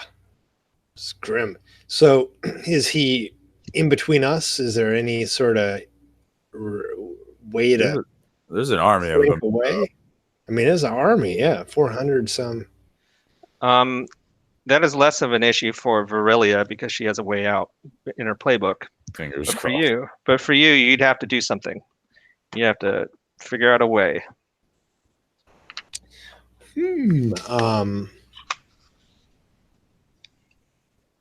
I am going to study a situation. Okay. All right. Why don't you roll plus? I think it's Wiley. What is it? Study situation. Sly. Okay. Study is sly. Both studies. For me. Okay. Before you do that, let's go ahead and get Virilia out of there. You are going to use your escape move, right? I totally failed. I'm sorry? Oh, I failed. Nice. Okay. All right. We'll get to that in a moment. Yeah. This actually, so I know you're going to do an escape move. Joe. So what are you going to do? Well, I've got to move. I've suddenly just remembered I have somewhere to be. When I Yeah. try to leave in a hurry, I roll plus steady. Mhm. So let's see. I only have a +1 to steady. All right, but I got a 7. Okay, cool. So on a On 7, you 8, choose you're 1. gone, and no one sees you go. On a 10 plus, choose 3 from the following list as well. On a 7 to 9, choose 1. My options are. I'm going to say you can't choose. You don't miss anything important. Something very important is about to happen. So, so we're going to see. I cannot choose that. Yeah, because obviously your act of leaving means that you're not. You're going to miss something important. I mean, I was going to choose in my haste to get away. I don't bump into someone I might not want to. So. Okay. Because I'm like, all right. That's phrased a little weird. I think. Well, it's like I could bump into Rook because I'm fine with bumping into Rook, but like I would not want to bump into Lady Zanstra. Indeed. Yeah. Okay. Cool. It is phrased weird, though. I get that. Yeah. So how does it look narratively? What's your escape look like? I mean, well, I feel like there's the stare off between White Ruin and Bloody Fist. Maybe there's like a primal scream as they charge, and like then you've got the Beloved here, like being all crazy, and God knows what's going on there. And I'm gonna use that confusion to like slip away as I like. Sure, I've got some stuff as I drop. Like I don't know, it's like there's alchemical formulas or like smoke bombs or something. But like, okay. Well, here's the other thing. You have a militia that you're going to leave hanging. You fine with that? Yeah. Okay. Look, it says I slip away. Right. They're not coming with you. Yeah. There's 400 soldiers. They're going to have to fight to defend themselves. Yeah. All right. So you attempted to do something, Standor, and you missed. So you tried to. I was trying to study a situation. So. Okay. So on a miss, you get to ask anyway. Oh. You get to ask 1 from that thing, and then. Okay. Well, I'm going to ask. How is one of my adversaries vulnerable to me right now? And that would be Bloody Fist. How is one of my adversaries vulnerable to you right now? Well, you do have the voice of the unspeakable power in you, or you can possibly get to his troops. But other than that, it's looking pretty dire. But I get to make my move. As you're studying the situation, one of his soldiers gets antsy and throws a spear right through you. So you're gonna take harm for that. Let's see. Now harm is I think it's on the sheet. This is like the first how we've done. Yeah. So harm, you can take up to 5 harm, I believe. Yeah. On the sheet, it's represented by like a hand, and you would normally take. So you're going to take 2 harm right off the bat, and the spear is sticking into you. You kind of stagger for a bit. That's it getting very real. Did the Red Fist himself hurl it, or just one? No, that's one of his troops. So the spear hits you. There's a cry. There's a war cry. The horde starts rushing in, and you have to make the arm move. I'm sorry, I'm still continuing this. Okay. So this is still part of the move. So yeah, battle is broken out. The spear hits you. The horde starts rushing in. The hawks, form a defensive ring to protect themselves. And I think White Ruin and Bloody Fist are kind of just standing there eyeing each other and being in a circle. So that is the move. You've taken some harm. So I have a move that I do at the start of a fight where I can call on the arcane. I use my arcane to, what is it called here? But real quick, doesn't Davey have to roll the harm move? Yes, you do. Oh, okay. So what do I just roll? So under peripheral and honor moves, there's a move called taking harm. Yeah, I remember it's here. Roll plus harm suffered after armor, if any. Where the heck is it? Anyway, let me do. Oh yeah, taking harm. So does this have the possibility of mitigating the damage? No, mostly it means Mm. that something bad is going to happen narratively. Oh, it adds more narrative. Yep. You want to roll low. Yeah. Yes. Well, I got a 6, Okay. What? It's good. So but 6 I don't know. Was plus there a harm modifier? Yeah, Yeah, 6 the plus harm you took. Oh, so it'd be an 8 then, because I took 2 harm, so it'd be an 8. So yeah, the MC can choose one. Okay. So I think you lose your footing. You are dropped to the floor, which we kind of talked about, like you stagger a bit. And yeah, this is a out and out bloody melee. There's you're in danger of being trampled unless you do something on your this coming turn, let's say. So Gauntlet, a couple things. First off, you're equivalent to a militia, right? Yeah. Okay. So this is a pretty straightforward fight because you're basically both super powerful. Okay. Is this framed as like me versus him, or is it like me versus a bunch of guys and him versus a bunch of guys?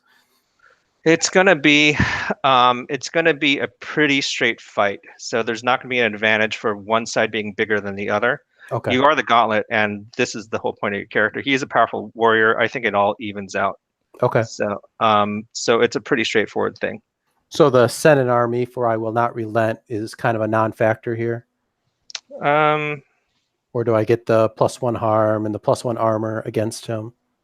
I think you're gonna get the +1 armor for sure. We're gonna give you that power. I mean, Okay. if you have the move, let's do it. I mean, that's a one of your character, right? Yep. Then I got another move. It is everywhere. When you call upon its help during a battle, roll +arcane. So I'll kind of whisper to my horn, give me the power to slay him so I may release you. Let me drive these foes before me so I can get back to what's important. I don't see that power. So where did you take it? It's from It's in the Beloved. yeah, I think it's Oh, a I'd say- beloved. that's the move you took. Yeah. Okay. All right. Okay.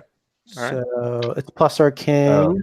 And White Ruin, you're totally doing something I approve of. So get that XP. Okay, thank you. That's cool. That pushes me. I got another move in mind, but I'll do this roll first.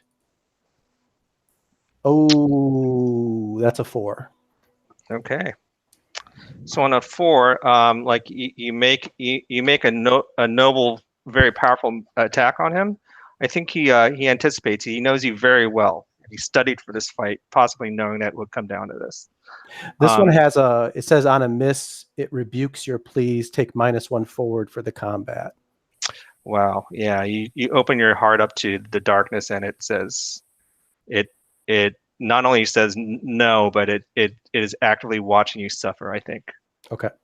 So yeah, you are gonna have to take harm. So this is gonna be 2 harm, but I'm not sure if you have armor. I believe you do. Yeah. So I have 1 armor, and then I should have another armor from send an army for I will not relent. So I guess I don't take damage. Right. And I think that you burn that armor though for the Okay. the damage taken. So it's not like every turn. Okay. So my armor's I 0 could be now? wrong. Yeah, I think it's 0. Which is okay, but you still have to make that roll for take harm. Okay. Yeah, I think the way it works, I don't remember how the militias work here, or like gangs, groups, whatever, but it basically works like he's a militia on his own. Yes. Yeah. Yep. Yeah. So I think that if it gives armor bonuses, they would be constant. Oh yeah. Yeah, it I doesn't see what say you're saying. there's Yeah, an armor. someone dives in front of him to take the hit. Yeah, okay. That's fine. Or he's just like that tough. Like Yeah, he sure. counts as a militia pretty much. Like Yeah. it's there's a gunlugger move like that. I forget what it is. Yeah, there's actually a thing on take harm that I should take a quick look at. But yeah, you still have to make this roll. So Okay. even if you don't take the damage, something's going to happen. All right. Unless you roll really well. You want to roll low. Yeah. So I got an 8. So I think you choose one from the list. Okay, sure. We're gonna say that you drop your weapon, which is, I think you parry, and the force of the blow knocks the spear out of your hand, and Okay. it kind of flips end over end, hits the ground, point down, so it's sticking up, but you're for the moment apart from it. So that was a 4, so I get a move.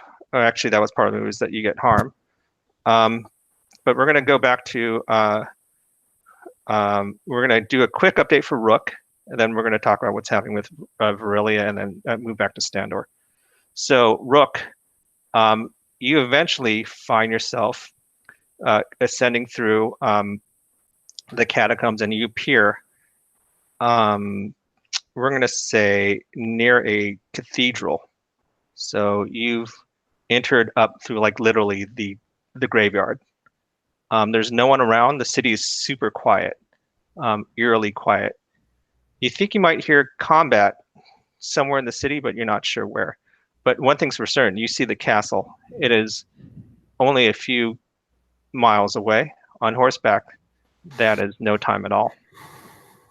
And you have horses, and they're ready to run. Yeah, so I think, like, before we actually get into a fight, this is our "you're either with us or you're against us" move. I want to revel or commune, basically, like, turn myself around on horseback in front of the group and, like, start psyching them up, amping them up. Maybe we've got, like, a ceremony where we run around pell-mell and smash things. Okay. All right. Is there a roll involved in that one? Yep, that Okay, is let's see it. plus fierce. Okay, let's see it. That is 5. Okay. On a I think it's gonna go ahead. on a failure, your militia is divided. Take -1 forward for the combat, and the MC may immediately activate one of your militias once. Okay. I think they're all pretty antsy, and it, like, the melee gets out of control really fast, and they scatter across the city. So your lieutenant tries to gather some, but is only mildly successful. You think that they might be affected by the catacombs, or perhaps even the power that lives in the city. You're not quite I sure. just kind of cursed myself. I'm like, I'll find my own way. They'll come back to me in time. So do you ride towards the castle? Yeah, I'm riding towards the castle. Okay. Virelia, you make your way to the castle, and you find that there are no guards at the castle, and the gates and drawbridges are down and open. Flip that over. So the way in is laid bare. There are no soldiers. It's very odd. I do not like this. I do not like it at all. As she hesitantly goes inside Okay. with no backup. Yeah, this is probably the first time that she's had, like, none of that there. Well, There are things that can happen. yeah, White Room can always show up. Yeah. We had sex once. So you know how the castle should be laid out. You quickly make your way across the courtyard and through some parlors. What you're looking for is surely in the throne room. Yeah. And it'll just take you a few moments to get there. Do you do anything, like, ahead of time? I mean, I'm not like I'm sneaking. Like, Yeah. I'm sticking, like, to the shadows just because this is not comfortable. Okay. All right. Standor, there's a spear in you, but you're not dead. Yay. And you feel like the unspeakable power is inquiring, or maybe even telling you to get up. You're not sure why. Maybe it likes to see you suffer. Yeah, so, well, I stagger, rise from my knees back to my feet, and I think it's time to do some testifying. All right. You see, you also see that, of course, that White Ruin and Bloody Fist are locked in combat, and right now White Ruin has been disarmed and is hurt. Well, not really hurt, but he is taking the worst out of this fight so far. So So the rest of the troops are just kind of standing by, waiting. No. This is a bloody melee. Everyone is trying to kill each other at this point. Oh, and by the way, you need to get off the ground, otherwise you're going to be trampled. So, yeah, everyone is fighting everyone at this point. So our Hawks, is it Hawks? Our small garrison is up against this horde. Yep. Well, I think the only thing that Standor recognizes he can do is to try to sway the masses through some preaching. You already did that. It's once per session. Oh, is it? Yeah. Ow! I just. Oh, you got that other move. Come on, preaching. It lives within me. My other move? Yeah. Harness the Unspeakable. No, it lives within me. I don't. Yeah, that's the thing. I want to do that, but I don't have enough life. It takes 4 life, and I only have 3 left. Because if you read the playbook, you can take a ability to ignore all harm from one incident. Oh, definitely. That's what I'm doing then. So you know what a debility is, right? I mean, it means like an ongoing -1 to a permanent stat. Yep. Okay. Yeah. Happily. Do I need to choose that now, or just do it up now and choose that later? This is kind of a complicated move, but I love it. So, you're going to force your body to burst something unspeakable and unnatural into the world. This is so disgusting that we need to spend some time with it. I'm glad I get to do it. Describe the thing you've given bloody writhing form to. Yep. Well, I mean, I did just finish watching season 3 of Stranger Things. So are there can we oh no, it comes from my body. Yep. I think I just puke out this heinous black mass. It's just like, crazy projectile vomiting. It just keeps on coming on. Could I say that it sort of merges with some of the bodies of the fallen, start to kind of slither? I don't know. This is all coming from Stranger Things, but sure. No spoiler. Sorry, guys. Not too much of a spoiler. They're all kind of slithering together into some sort of a heinous lumbering Hulk, some sort of amorphous golem creature. Okay. Rising from the mass of dead flesh. Okay. That is awesome. I think that like you're in danger of being crushed, but this thing instantly brushes aside any number of miscreants. Mm-hmm. So there's a couple things here. It's under your control. So as the tag discipline, it's super harmful. Yeah. Yeah. So you get to pick 2 from the list. Yeah. And then I pick 1. You're supposed to name it too. I want to hear what its name is. Oh, I name that. God, yes. Name it, then pick. It's just the lumbering Hulk. I think I said maybe something like that. So I'll just stick with that. Okay. Arise, lumbering Hulk. I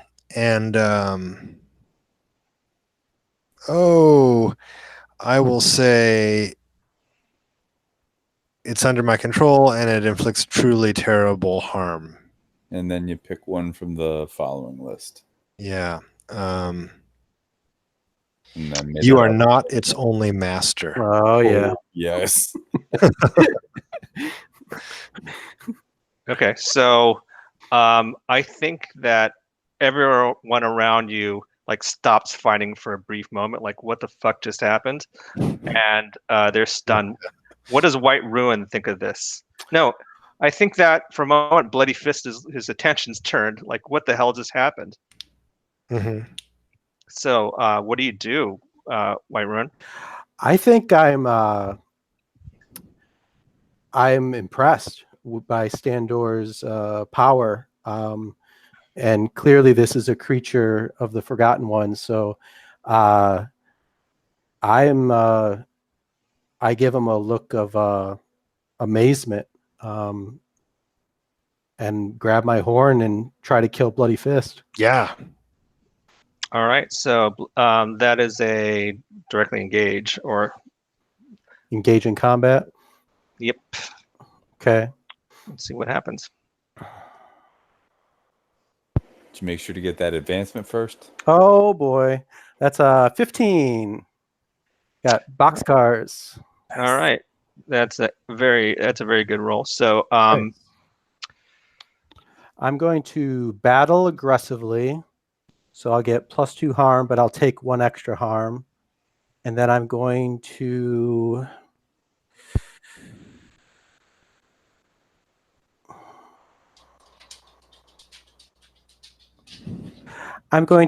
achieve a goal. So I'm going to create an opening so Standor can retreat. okay. So I'll maybe whatever entrance or exit that he takes, I'll block that exit so he can get out of here. And I'll say, Standor, free the Forgotten Ones. Leave your monstrosity with me, and we will protect you. Go. So I end up doing, let's see, 2, 3, 4, 5, 6 harm. Mm-hmm. And I would take +1 harm, and then I have 2 armor. Right. Well, first off, you have to see. You have to roll to take harm, I think. So you're exchanging some blows here, I think. Okay. And I think what's going to happen is you're going to take 1 harm at the end of this, unless you roll really terribly. Okay. So as of right now, I'm taking 1 harm. Yeah. Okay. So I roll and I add 1. Okay. I get a 6. So that's good. Yeah. Is that 6 with the plus? No, 5 + 1 is 6. Okay. Excellent. So on a 6, I believe nothing happens, right? Yeah. The MC can choose something from the 7 or 9 list above. If she does, it's in place of some of the harm you're suffering, so you take 1 less harm. Yeah. No, I think you're just going to take the 1 harm. Okay.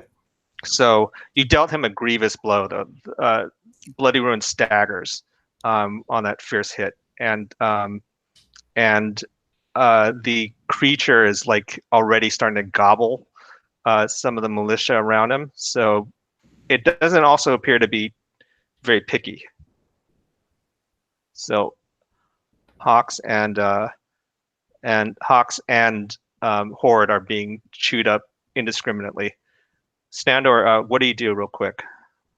Do you do what White Ruin says and leave, or do you stay? No, I think Standor, tries to hightail it. Okay. Yeah. All right. So that's his thing.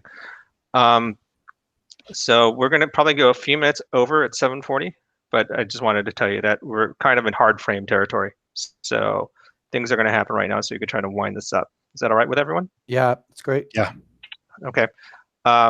So Joe, Virilia has reached the throne room. She finds the doors flung open and a body at the doors. You look down and it's Lady Zanstra. There's a figure sitting on the throne. Is it a recognizable figure? Yes. You recognize Talos's insignia on this person's crown. But it's not the prince. It is King Morrow, who you met at the Concordance quite a ways back. He kind of looks at you. He looks close to death, but strangely revitalized. Is Zanstra dead? Zanstra is definitely dead. All right. Okay. And you notice that on her.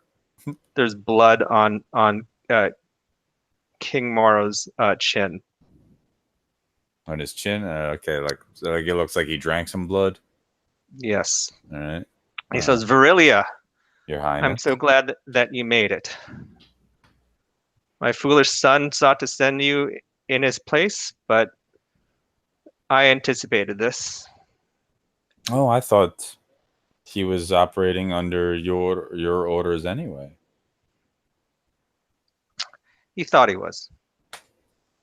Then whose orders was he operating under? He If you sought don't mind me asking, my liege. he sought only the thrones, and that was his downfall. If he had just done what I had said, he would have been a perfect sacrifice for the greater power, and that is to rule over the Forgotten Ones. Oh, to rule over them. To rule over them. If you don't mind me saying, I find that to be much more comfortable than releasing them, as some sought to do. Well, some sacrifices have to be made, and the Forgotten Ones, if you remember your history, will not be lenient to those who do not please them.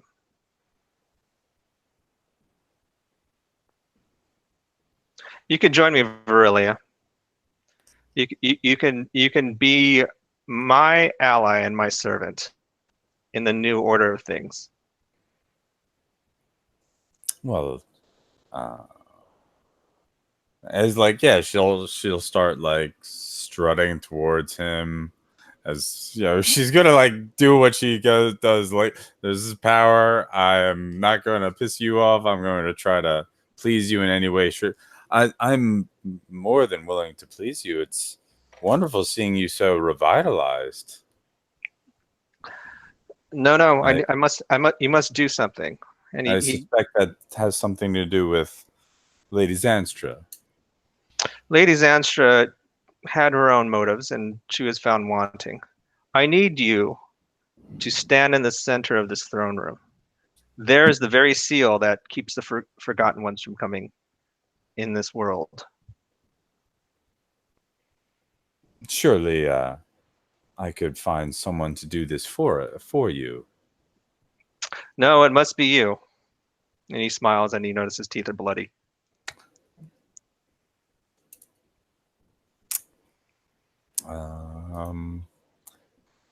Is she in danger? I feel like I'm in danger. I think that she could study a person. Well, I was trying to do charmed, I'm sure. So, well, okay, you can try that. I mean, you can do anything you want. We are alone, so yeah. Fingers crossed. But surely we could enjoy each other's company before that. So there's 6 plus 3. I got a 9, so they hold 2. Okay. So let's see. Let me make sure I understand like the possibilities here. Okay. He kind of nods and says, and you see like he's conflicted for a moment, and all of a sudden his eyes clear, and he says, "Really, you must leave. Forgotten One, it's in me." Okay, well, all right, then I'm gonna get out of there. However, he comes to his senses almost immediately, and he stands with great vigor and starts striding towards you, like he's intent on grabbing you and putting you on top of the seal. Well, luckily, I still have one hold that he cannot act against me. Yeah. So that's why I got someplace I need to be, I guess. So you start backing out, like no. He said leave. There's Forgotten One in me. I'm not even. I'm just trying to run. Okay. You turn and you run into a very bleeding Standor. Standor, you have made your way into the throne room, and you've overheard everything. So Standor's going to try to. I think he's just going to try to himself stand on the seal. Okay. So Standor, you stride into the room and you start heading into like for the seal. The king push past her and on a mission. The king says, "No, you're going to ruin everything," and he rushes towards you. Yeah, he's going to do you grievous harm. So this is an attack. Now, did we resolve? I had to Yeah, you have to take a debility to one of your stats. Take a debility to a stat. So I just Basically, reduce one stat by one, and then how many fingers does that leave me with? It's to you took that debility to lose all the harm. So you didn't take any harm. yeah. So you have 2 harm from before, so you lost 2 fingers. Oh, okay. So you have 3 fingers left. But Yes. now you have to permanently lower Yeah. one of your playbook. I think your playbook will specifically tell you what stats. Oh, does it? Yeah. I think you 'Cause can. you have a choice of 4. Yeah. So you steady, fierce, wily, or sly. Because whether I'm shaken, weakened, tentative, or clouded. I will. I'll reduce my my fierce, so I'm super weak. I'm -3 now. But that Okay. did. No, never that's mind. permanent. So Oh, yeah. Okay. So Sorry, I didn't. Wrong computers. so you need to make a move. All right. I see you're still working it out. Sorry. Yeah. Okay. Okay. You need to make a move. This is a face duress move. Yeah, I would say. Okay. So that's roll plus steady. And my steady is a So +1. Okay. So what'd you get? Did you make your roll? 5 Okay. So with that is +1. okay. That So is still a miss. Yeah.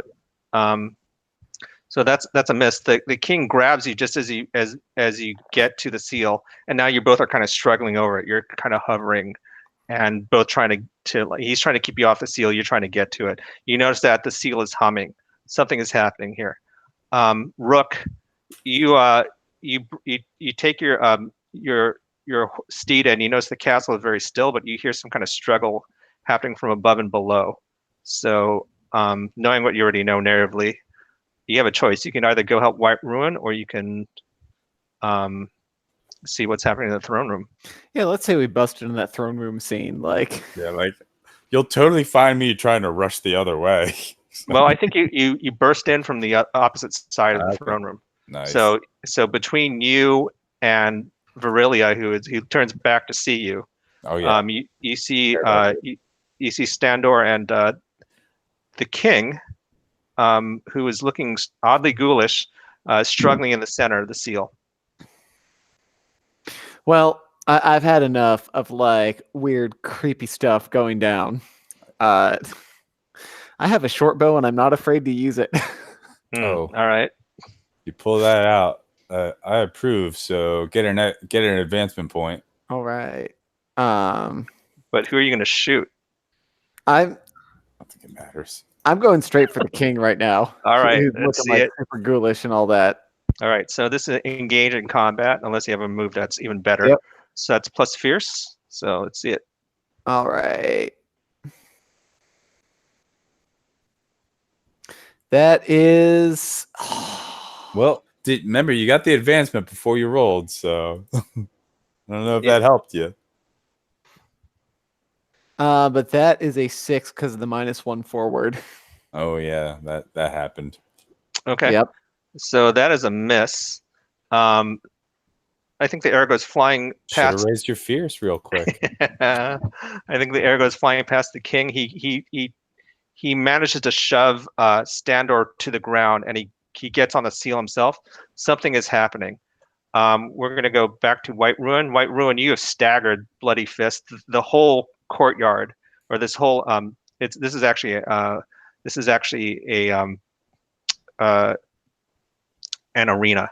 So this whole arena is like total mess. The thing is, Lumbering Hulk is eating everything, but Bloody Fist is in a bad way. What do you do? Just because we're running out of time, I do have my sex move, so that's why I asked if Joe was in danger, because I could just appear with him. Do we want to do that, or should I stay in the fight here with Bloody Fist? I think that that we can save the sex move for the epilogue, which Okay. will allow you to have an epilogue with Virilia if you want it. But Okay. I think that like you might have a better story by killing Bloody Ruin. Yeah. So yeah, I just without mercy try to jam my spear through his face. All right. Why don't you Why don't you roll engage in combat? Ooh, I might have. Oh, I didn't miss, but I got yeah, I got a 7. So on a 7, you get to choose one. Okay.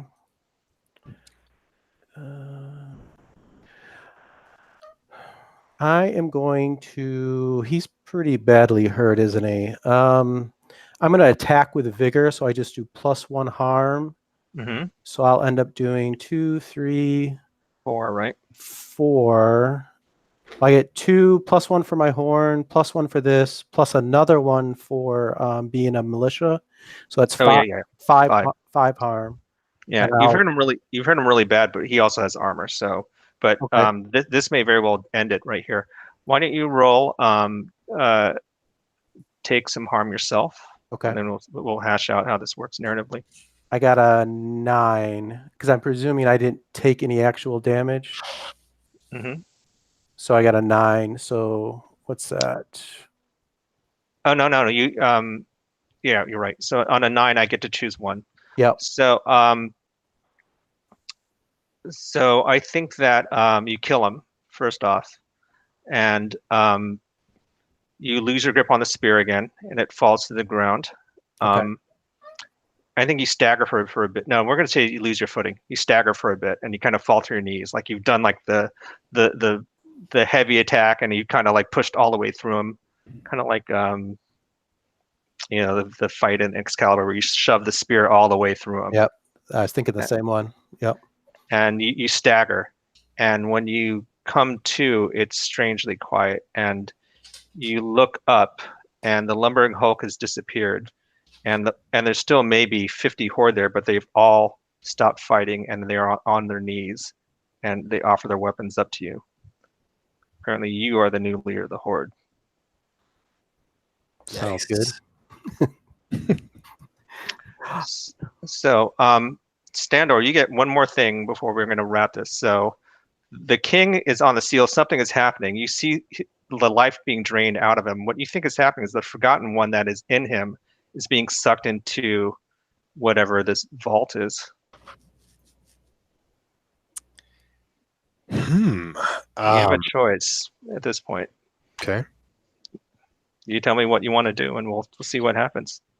So we're on this kind of like dais, sort of, or like a. Think of it a large circular throne room, and in the center there's some kind of hub, and he is on it. You were struggling to get on it, like, and he managed, you know, through various iterations, he was pushed onto it, and now it's affecting him.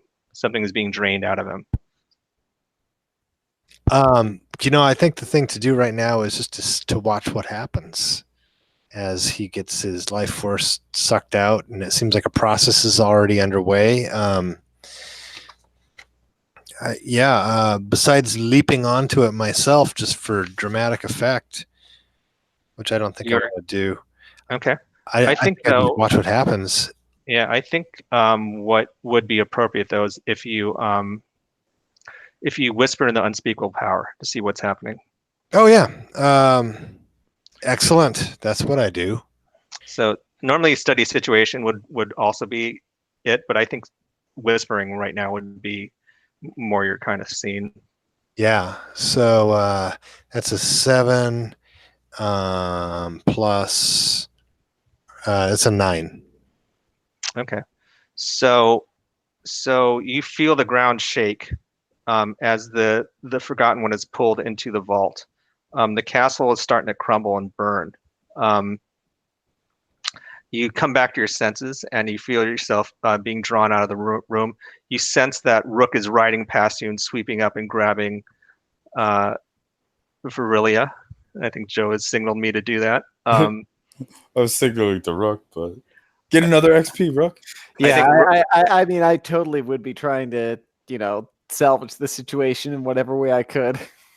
Rook, I think you need to face duress to see if you escape. All right. Can I help? Yes, you can. How does that work? I'm not sure, but just give him a +1. We'll take it on your honor. My face duress is at 7 right now with my steady. So that's plenty to get you out of there. The 7 is a hit. So, yep. Is there catch? They take. No, I'm reading the wrong thing.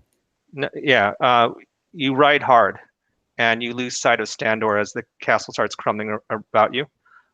You ride hard and fast, and you reach the outskirts of the city, not looking back, and your horse dies below you. Its heart gives out and it perishes, and you crumble. However, you are safe, and the castle crumbles behind you. So we're going to do some epilogues and try to wrap this up. We're going to start with White Ruin. Well, let me give you some background. It's difficult to say where the seal was, but the artifact that kept the Forgotten Ones in their prison can't be found in the ruins of the castle. You search later, but are unable to find a way in. As far as I can tell, everyone escaped. Although Standor, you can use this to your interpretation. But we'll start with White Ruin. Let's have an epilogue. You can set this 6 months ahead, 2 weeks ahead, 6 years ahead. What do you think happens to White Ruin? So do I feel that the Forgotten Ones are still confined, or are they free? Or something in the middle? You feel that they've transcended into something, and they're sleeping again. Okay. So your sense was the one Forgotten One that slipped away was driving the ones that were behind to try to escape as well. Okay. So I'm going to say then White Ruin gains color and the coldness of his skin goes away. He becomes a normal, monstrous person. Virelia, would you want to go back to the Horde and co-rule, or would you got another plan in order? So I think White Ruin becomes a warlord. I don't think he's particularly good at it, though. He's not the brightest. So I think after a while he gives it up and wanders back to the north. How do you think the Horde changes under his rule?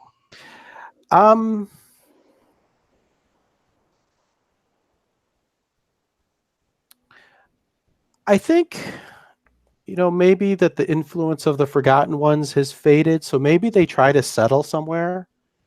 They actually try to grow crops and have crafts and whatnot. And I see. And that's exactly the kind of thing that White Ruin is not good at. And that's Right. That's why he has to go back to the north. Yep. It's a very Conan epilogue for White Ruin. Rook, what happens to Rook and the murder? I think Rook lets the murder go about whatever they're doing. So Rook becomes something else? Yeah, they've scattered, they're plundering, and honestly, Corsair seems like a plenty fine occupation at this point. Right. So we see like sometime later Rook arriving at Scathos, and Strawblood is still waiting on the ship. Rook on foot. Yeah. I think Strawblood looks at Rook and knows but says nothing. Yeah, I've just kind of like got this aura about me of stuff's happened. So he says nothing, but he orders them to weigh anchor and to set sail. And she comes aboard. So Virelia, what do you think happens to Virelia? If Rook's okay with it, you had mentioned, hey, I know this Corsair. And my new desire, since my revenge was slated, is untold riches, enough to bathe in, enough to drown someone in. Seems possible with working with a Corsair. Okay. Or both your beds. So how long do you think that works out before she moves on? Well, that depends on how long it takes for that desire to be fulfilled. Right. And how much fortune is really in her future. Or how much danger she ends up in. Do you think it's a good life for her? It's kind of like the things she wants, right? But like once she gets it, she wants something else. So yeah, that's the curse of the voice. That's totally her too. I can't see her being, like retiring as a pirate. I think it's a stepping stone to something else. She's like, you all fight. I'll be in the cabin. Awesome. So Standor, you can go a lot of different ways with this. What do you think happens to Standor afterwards? I think, I think he, as far as anyone knows, went down in the castle as it collapsed. And his bodily remains were never seen, but or never recovered.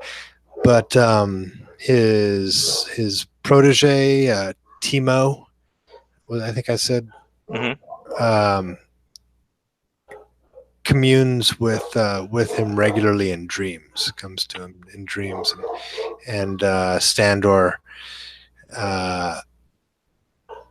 regularly instructs him to continue the quest to redeem his people. I think that's true, and I think says, that watch out for Rook and Valeria, because they're not trustworthy. So I think too that there's rumors of a strange lumbering beast that continues to roam the countryside, terrorizing the people, and it becomes like a bogeyman kind of thing, where if you're not good, the lumbering hope will come. I like it. All right. I do have a follow up because I didn't think of it at the time. But yeah, like I posted in chat, but she totally is, in typical voice manner, she's trying to convince Rook and Strawblood to, take more and more, and that they should get their own kingdom. Like, you're clearly better than this. So. Any more epilogue for Rook? We kind of only took it up to her getting to the ship. What do you think happens there in a few years? I mean, yeah, a few years, like, I almost think it would be pretty funny if we just see a repetition of the cycle.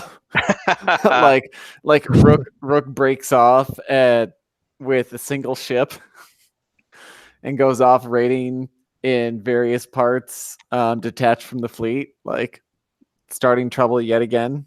Yeah, I think that she is. She likes the pillaging and she likes the partying. So ultimately, that's going to win out. All right, so that is Sword, Crown, and Unspeakable Power. I'm going to stop the broadcast. We'll do a little bit of debrief, but I'm sure people have things to do. So stopping the broadcast. Awesome.